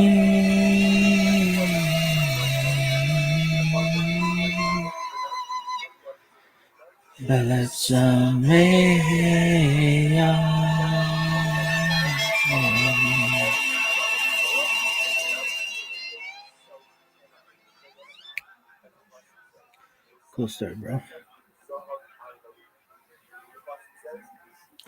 Alright, death in one flow. Death soul separates Gehinnom. Purification God Eden. Initial spiritual repair. Resurrection body plus united Olam Haba. Perfected the eternal world. Neshama is soul in 5 levels. Nefesh. Action, vitality. Ruach. Emotion. Neshama. Intellect. Transcendent life force. Yachida. Absolute unity with God. For the Torah reading, Bracha Lifnei HaKaraya. Reader calls Baruch Hu et Adonai Hamavarach. Congregation responds, Baruch Adonai Hamavarach Le'olam V'ed. Person called to the Torah repeats, Baruch Adonai Hamavarach Le'olam V'ed. Lesson before the reading. Baruch Atah Adonai Eloheinu Melech Haolam Asher Bachar Ba'anu Bekol Ha'amim V'natan Lanu et Torato. Baruch Atah Adonai Noten HaTorah. After the Torah reading, Baruch La'achar HaKaraya.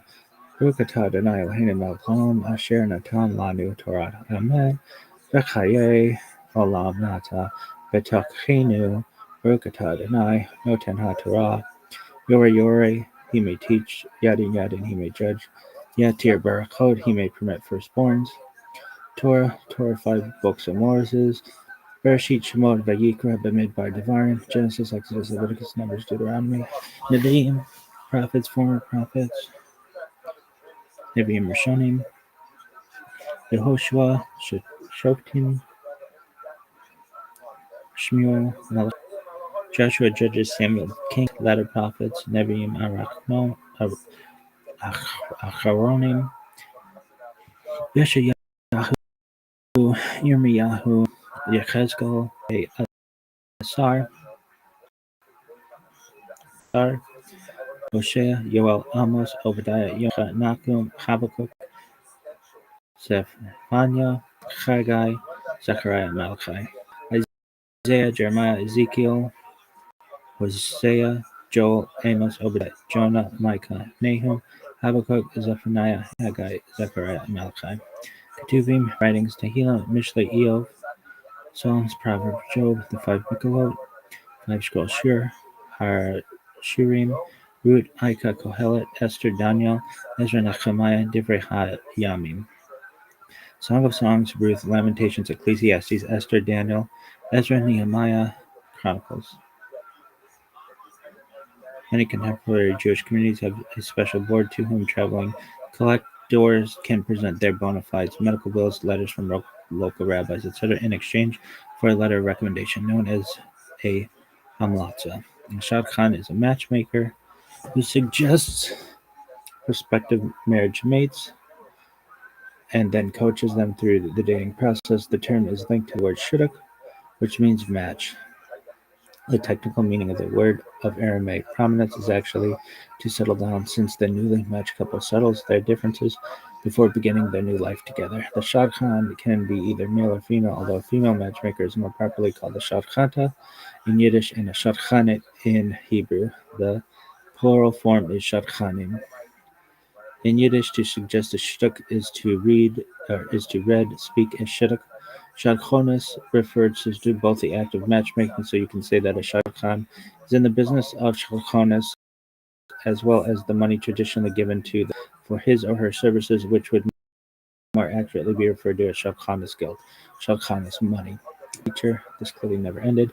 Lusmak, sovereign judicial authority. That probably did end. Torah is multi-layered. Peshat, simple, medium, hid, darash, homiletic, sod, secret. A mishaberik is a public prayer or blessing for an individual or a group, most often recited in a synagogue when the Torah is being read. Because it is not an officially mandated prayer, there is a lot of room for creativity regarding whom to bless or how they can be blessed. Thus, there are mishaberiks for just about any person in need of some divine goodness, most notably those requiring healing.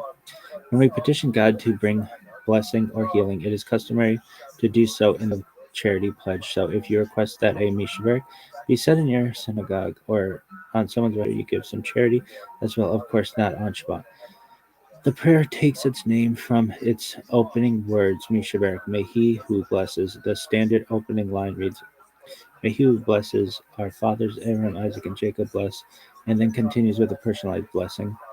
Here is the Hebrew text and English translation for some of the most common mishaberiks, as they are found in the Chabad Siddur, and we'll go through that later. Quart, also spelled quart, which refers to the basin or bowl used in the Netilat Yadayim ritual, often prayed with a cup. There's also Neger Vassars shown. The original pot or container placed directly on a heat source. Food or liquid in the vessel is considered hot enough to continue cooking. Adding added ingredients, for instance spices or salt on Shabbat, which is prohibited. Kishani, a vessel into which the hot food or liquid has been shown, it is significantly cooler and the risk of cooking is reduced. Kli shlishi, a vessel into which hot food or liquid has been transferred from a kli shani, it is even cooler and cooking is generally not a concern. While not a cup itself, the kavort is part of a hand washing set, especially in Ashkenazi tradition. Here's a broad catalog of Jewish head coverings for men and women across Orthodox, Hasidic, Sephardic, Yemenite, and other communities, including what they are made from and which groups wear them. Male head coverings, kippah, yarmulke, Hebrew kippah, Yiddish yarmulke, small skull cap worn by Jewish men. Types black velvet kippah, very common in Lithuanian yeshivish communities. Material velvet, exterior satin lining. Knitted kippah, Hebrew kippah, saruga, worn by religious Zionists. Material cotton yarn, wool, sometimes synthetic thread. Barkarian kippah, worn by Jews in Central Asia. Large decorative cap. Material silk, cotton, gold thread embroidered. Yemenite kippah, often smaller and flatter. Material crocheted cotton. Breslov white kippah, worn by followers of Nachman of Breslov. Material cloth or velvet, often white. Hasidic hats.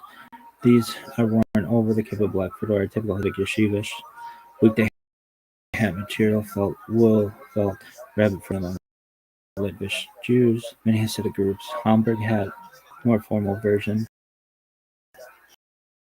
Material fur felt, rabbit or beaver felt. By some traditional rabbis, European style Orthodox hat, Shabbat holiday shtreimel, Yiddish shtreimel, worn by married Hasidic men.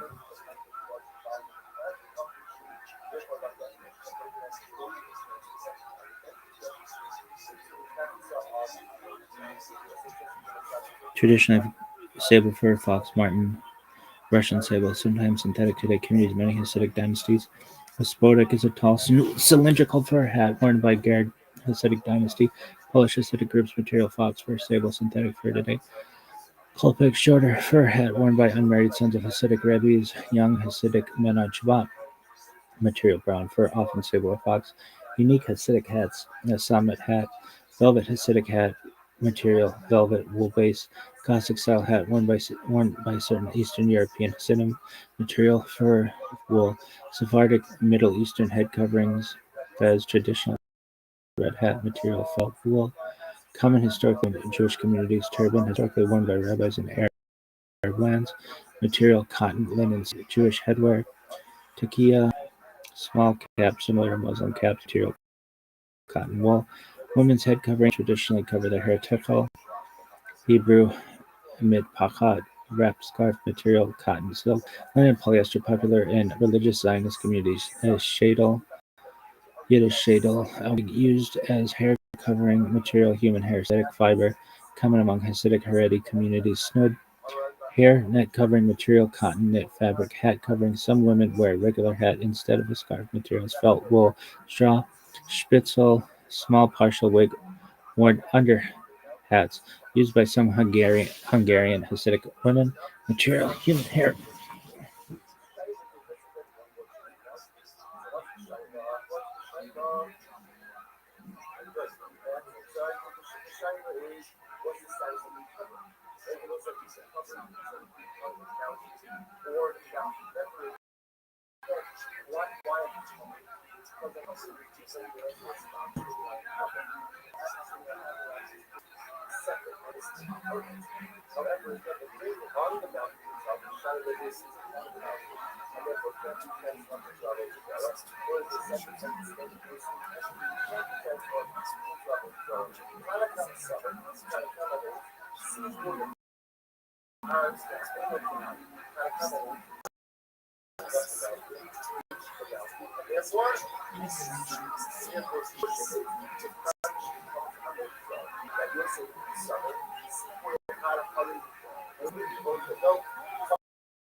Oh,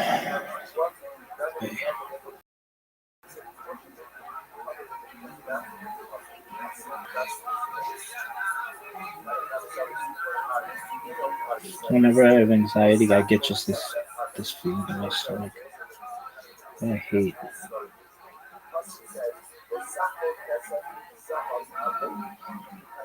What is it? It is adrenaline,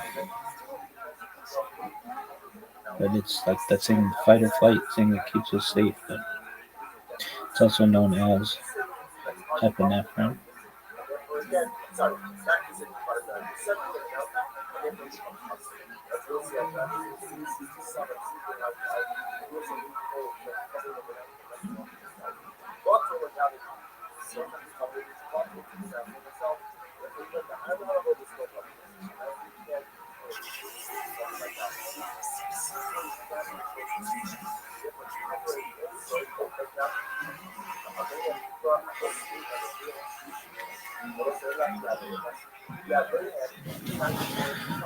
Beckish style veil group. You mentioned the group. Okay, so that's a burqa like veil. Uh, Lev Tahor. Historical head covering. Sudar. Biblical headcloth material. Linen. Wool. Mentioned in Talmud Greek style. Worn by Jews in Hellenistic times. Material. Wool. Cool story. Alright, Kabbalah time.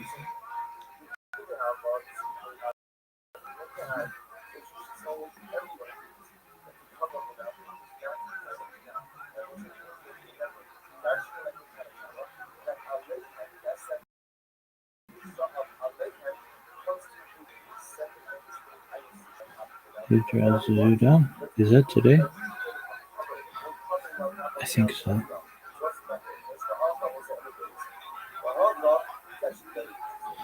Did we do Great Assembly yet? I remember doing Faithful Shepherd. Maybe we did. And then today was supposed to be small assembly. Something like that.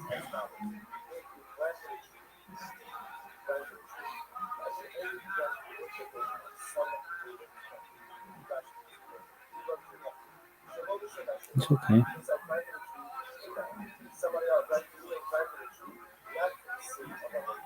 Yeah, but it wasn't working yesterday.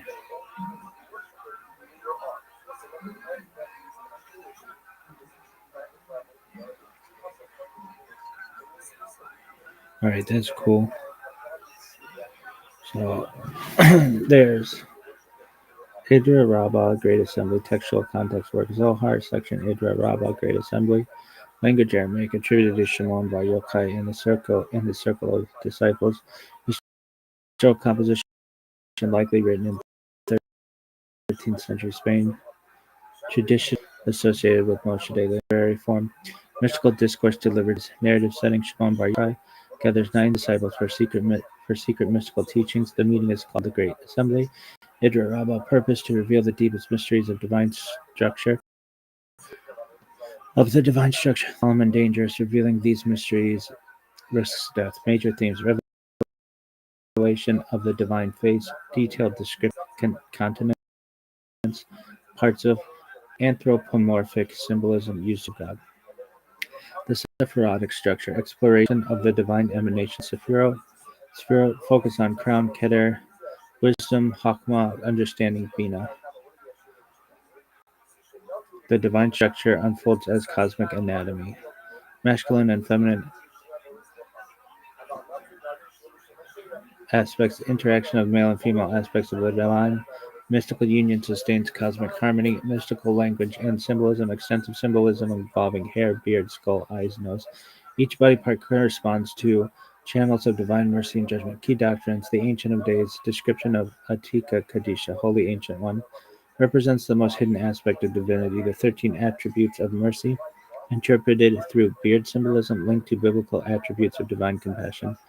Divine emanation: the divine flows downward through emanational channels into creation. Dramatic conclusion: during the revelation, several disciples die from the overwhelming mystical experience. Shimon Bar Yochai says the danger of esoteric knowledge.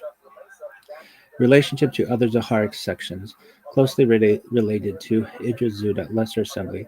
Other mystical discourses in the Zohar. Idra Zuda serves as continuation and culmination of the teaching. Significance of Kabbalah. One of the most important mystical passages in the Kabbalah tradition, major source for later Lurianic Kabbalah, mystical theology of divine Partzufim, configurations. In short, Idra Rabbah is a dramatic mystical discourse in which Shimon Bar Yochai reveals the deepest structure of the divine word, in which Idra Rabbah is a dramatic mystical discourse in which Shimon Bar Yochai reveals the deepest structure of the divine world through symbolic descriptions of the divine body and emanations.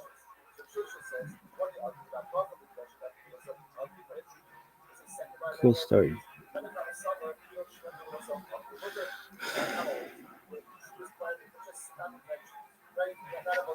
I do this thing. I think I inherited it, but just when I'm stressed. Amachai, something so pleasurable it could revive the dead. That's what a Rebbetzin says after Rishut Halavai. If only I wish that she says before. Yiddish Jewish head, antis kind of a fetish in minds, a talkative bitch, talkless, brass tacks, baby. Brass shirt, that's Gerda is a female soulmate, but Shirter is a male soulmate. Mishmash, that's mixture. Mishmash, I was taking a bath. Bupkis, that means good Yontif, means happy holiday, means to life. Parv means neutral, glad kosher, means smooth fit. Mensch, actually, yeah, yeah. Mensch mean a good do thing for a female though. Men, so could Eshat Chayil, that's woman of valor. Eshat Chayil, woman of valor, and what else? Because Troy, and what else?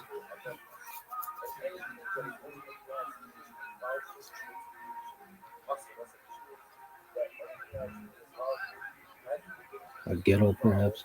Oive, oh fuck. Shtetl, that's a town. Streimel, that's a head. Shadel, that's a wig. Milchig means dairy. Fleischig means meat.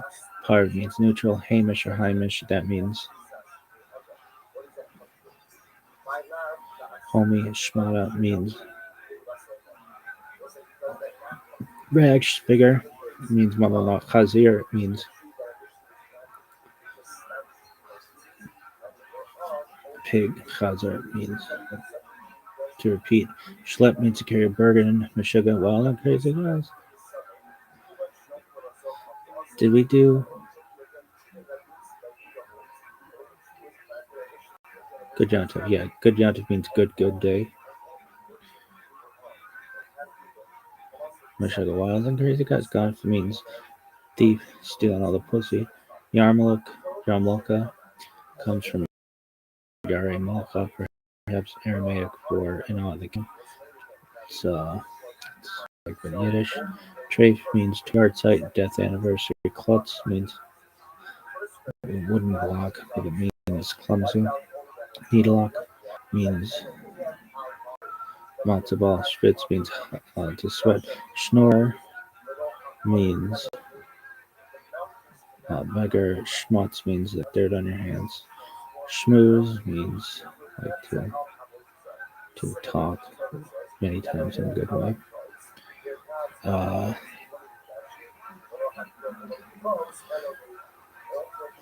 Mamzer means bastard. Benching means blessing. Shotgun means matchmaker. Vetch means a bitch. Shiva means seven. Maven means expert. Shanda means shame. Chachki means like trinket. Plots means like to burst. Macher, almost like mocker. Replace the CK with the guttural song is Yiddish for doer. It can refer to a big shot. They honor another macher every year at the benefit gala or busybody. The kid is such a macher, he engages to get his nose into everyone's business. The Askan. A similar term is Askan, a loan word from Aramaic. The Askan is a communal activist who makes it his or her business to work for the betterment of the community. Contemporary Askanim specialize in helping people through medical crises, representing the Jewish community's need to government endeavoring to ensure the availability of Jewish education. There is no official application due because a membership database kept.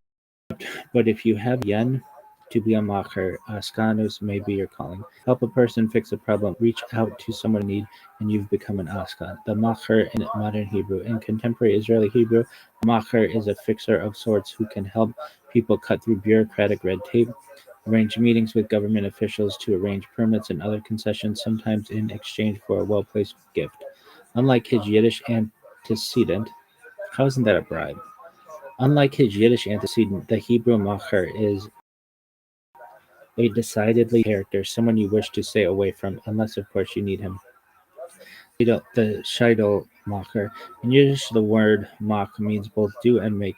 Hence, a woman who, the Schädel maker, a woman who makes wigs, Schädelach, is a Schädel macher. Here's why Jewish women cover their hair. The modern Schädel macher may not actually make wigs, but she does cut, wash, and style them. And like the stereotypical hairdresser, it is not uncommon for a Schädel macher to be a proverbial macher, up to the latest news, dispensing advice, and providing a listening ear to her clients. The Kishuf macher. On a more sinister note, a magician is a kishuf macher. In Yiddish, kishuf is Hebrew for sorcery. Of course, kishuf is strictly forbidden by the Torah. In fact, even practicing sleight of hand for entertainment can be questionable. Do Jews believe in magic? That's a good one.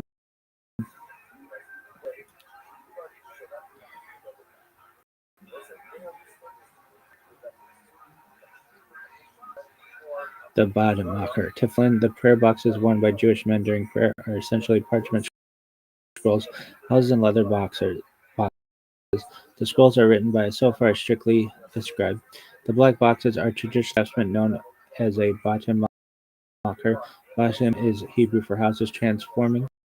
rough piece of cowhide into a perfectly smooth of leather is transforming a rough piece of cowhide into a perfectly smooth cube of leather is no mean feat, and Batimachers are highly skilled practitioners of ancient craft. And Batimachers are highly skilled practitioners of an ancient craft almost completely unknown to most people. Cool story, bro.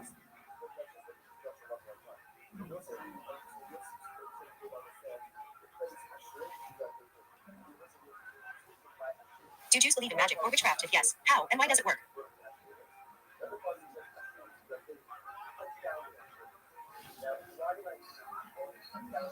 The answer seems simple enough. The Torah itself references witchcraft during the story of the Exodus, when Pharaoh's magicians mimicked Moses' supernatural signs, and several of the plagues. 1, and a number of verses in the Torah prohibit magic and sorcery. You shall not allow a sorceress to live too, and there shall not be found among you a soothsayer, a diviner of auspicious times, one who interprets omens, or a sorcerer, or a charmer, a pithom sorcerer, a Yiddo sorcerer, or a necromancer. For whoever does these things is an abomination to the LRD. 3. Torah does believe in the concept of magic and witchcraft, for otherwise, there would be. Indeed, the majority of Torah authorities seem to be of the opinion does, in fact, exist. 4 Maimonides, however, seems to disagree. Let's explore the philosophical underpinnings behind this agreement. Maimonides on witchcraft.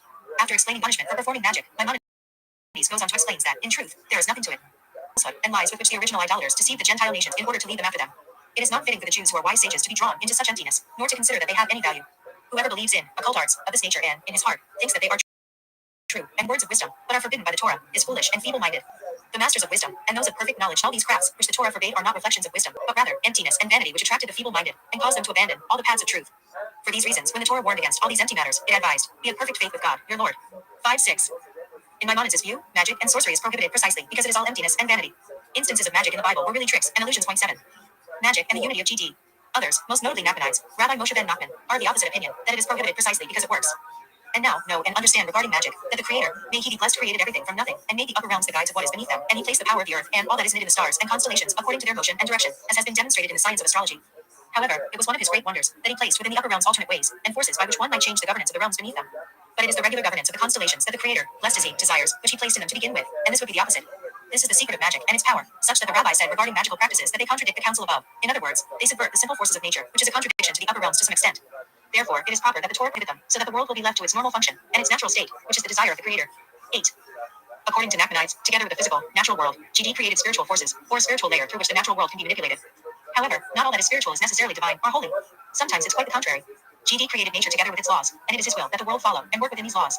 Therefore, if one subverts the system of nature through using the supernatural world, he is going against the will of GD. Once you realize that has impact on this world, and start to use it, danger is that you will think that there is a separate force and independent of GD, through which the world can be manipulated. This is idolatry. Why GD created the world this way is partially explained in my article Why Are There So Many Stars and Galaxies? Obliterating magic and sorcery. These two diametrically opposed views are both acceptable. However, in light of the many instances of sorcery and magic discussed both in the Bible and the Talmud, some tried to reconcile them. They explained that, notwithstanding his own statements to the contrary, Maimonides himself held that magic can work. Some stands advocating the opposite. To distance people from practicing magic, either because of magic comes from forces of impurity 9, or B, because magic works when one believes in it, giving it an existence in his own mind.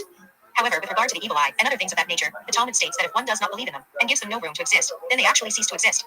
Therefore, by distancing people from the belief that magic works, that in itself causes it not to work. 10.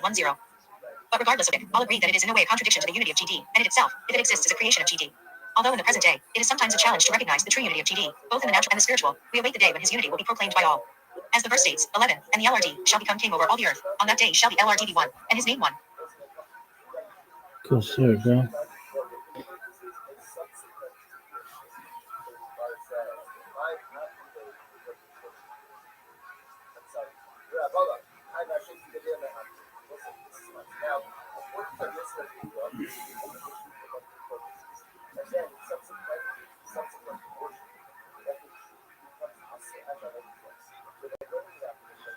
Man, I have a lot of anxiety.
Today we're going to be talking about the mitzvah known as tzitzit, which typically translates itself as fringes. The Torah says that when you wear a four-cornered garment, or a garment that has more than four corners, but a minimum of four corners in a garment, there's a requirement to tie strings or fringes in a very, very specially prescribed manner.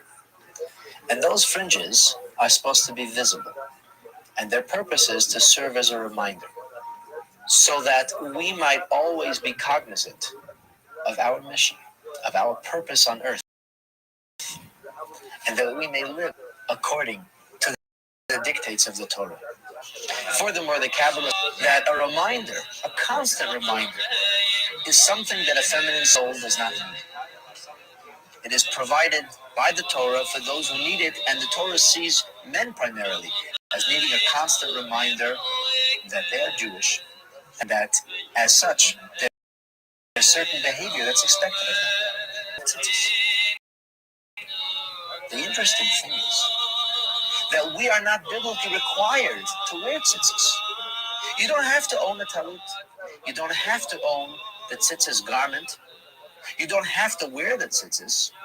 The Torah states if you are to wear a four-cornered garment, then you must place fringes in four of those corners. However, our rabbis instituted that we wear a four-cornered garment on a regular basis, so that we might have these reminders with us at all times, and so that we may be cloaked in holiness. Specifically, every male from the age of 3 years and onward, for meaning and purpose of education, and then certainly from the age of bar mitzvah, should, by rabbinic decree, wear a small garment of a talit, and that's called talit katan, or the small talit that has fringes and tzitzis. Our sages further instituted that when one might pray, it would be appropriate to wear a talit gadol, or a large talit. That is the talit that most of you have probably seen in synagogue or at other religious functions. And the message it is that we wrap ourselves in holiness. And when we begin our prayers, we prepare by donning an additional mitzvah or stepping into a more spiritual frame of mind. Kosher tzitzis need to be maintained. And because string can rip, can become frayed, it is a tradition that every day when we when we don our smaller tzitzis, we should check to make sure that they're still valid and kosher, that no strings have become ripped, and that everything is intact. When you tally up the various numerology that is contained within these strings, you'll have the number 13. The numeric equivalent of the word tzitzit is 600, and so 613, which are the number of mitzvot, or divine commandments that God has given us, are represented with the tzitzis. The tzitzis remind us of the 613 commandments. When a Jew dons his tzitzis, which are a sacred artifact, we make a blessing, a bracha, thanking God for having sanctified us with this commandment.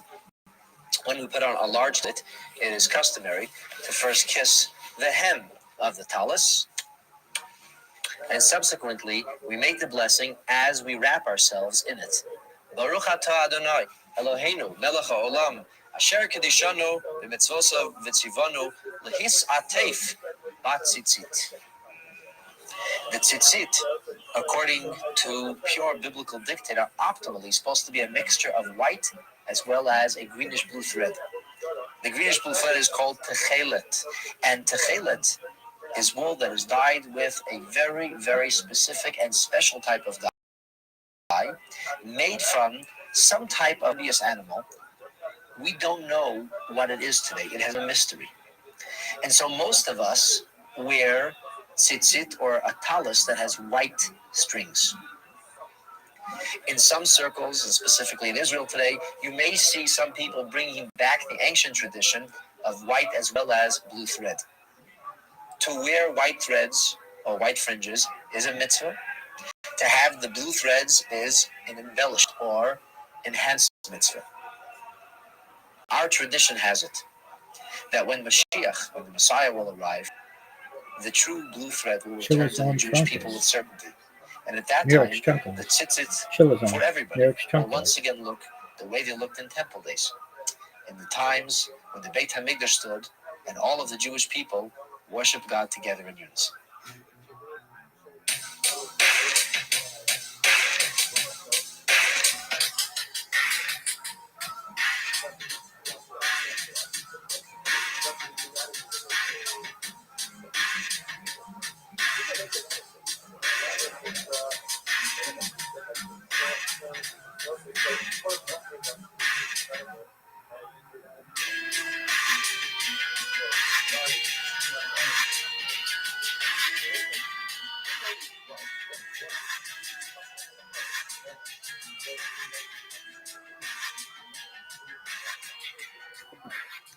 You're fired. Go fuck yourself.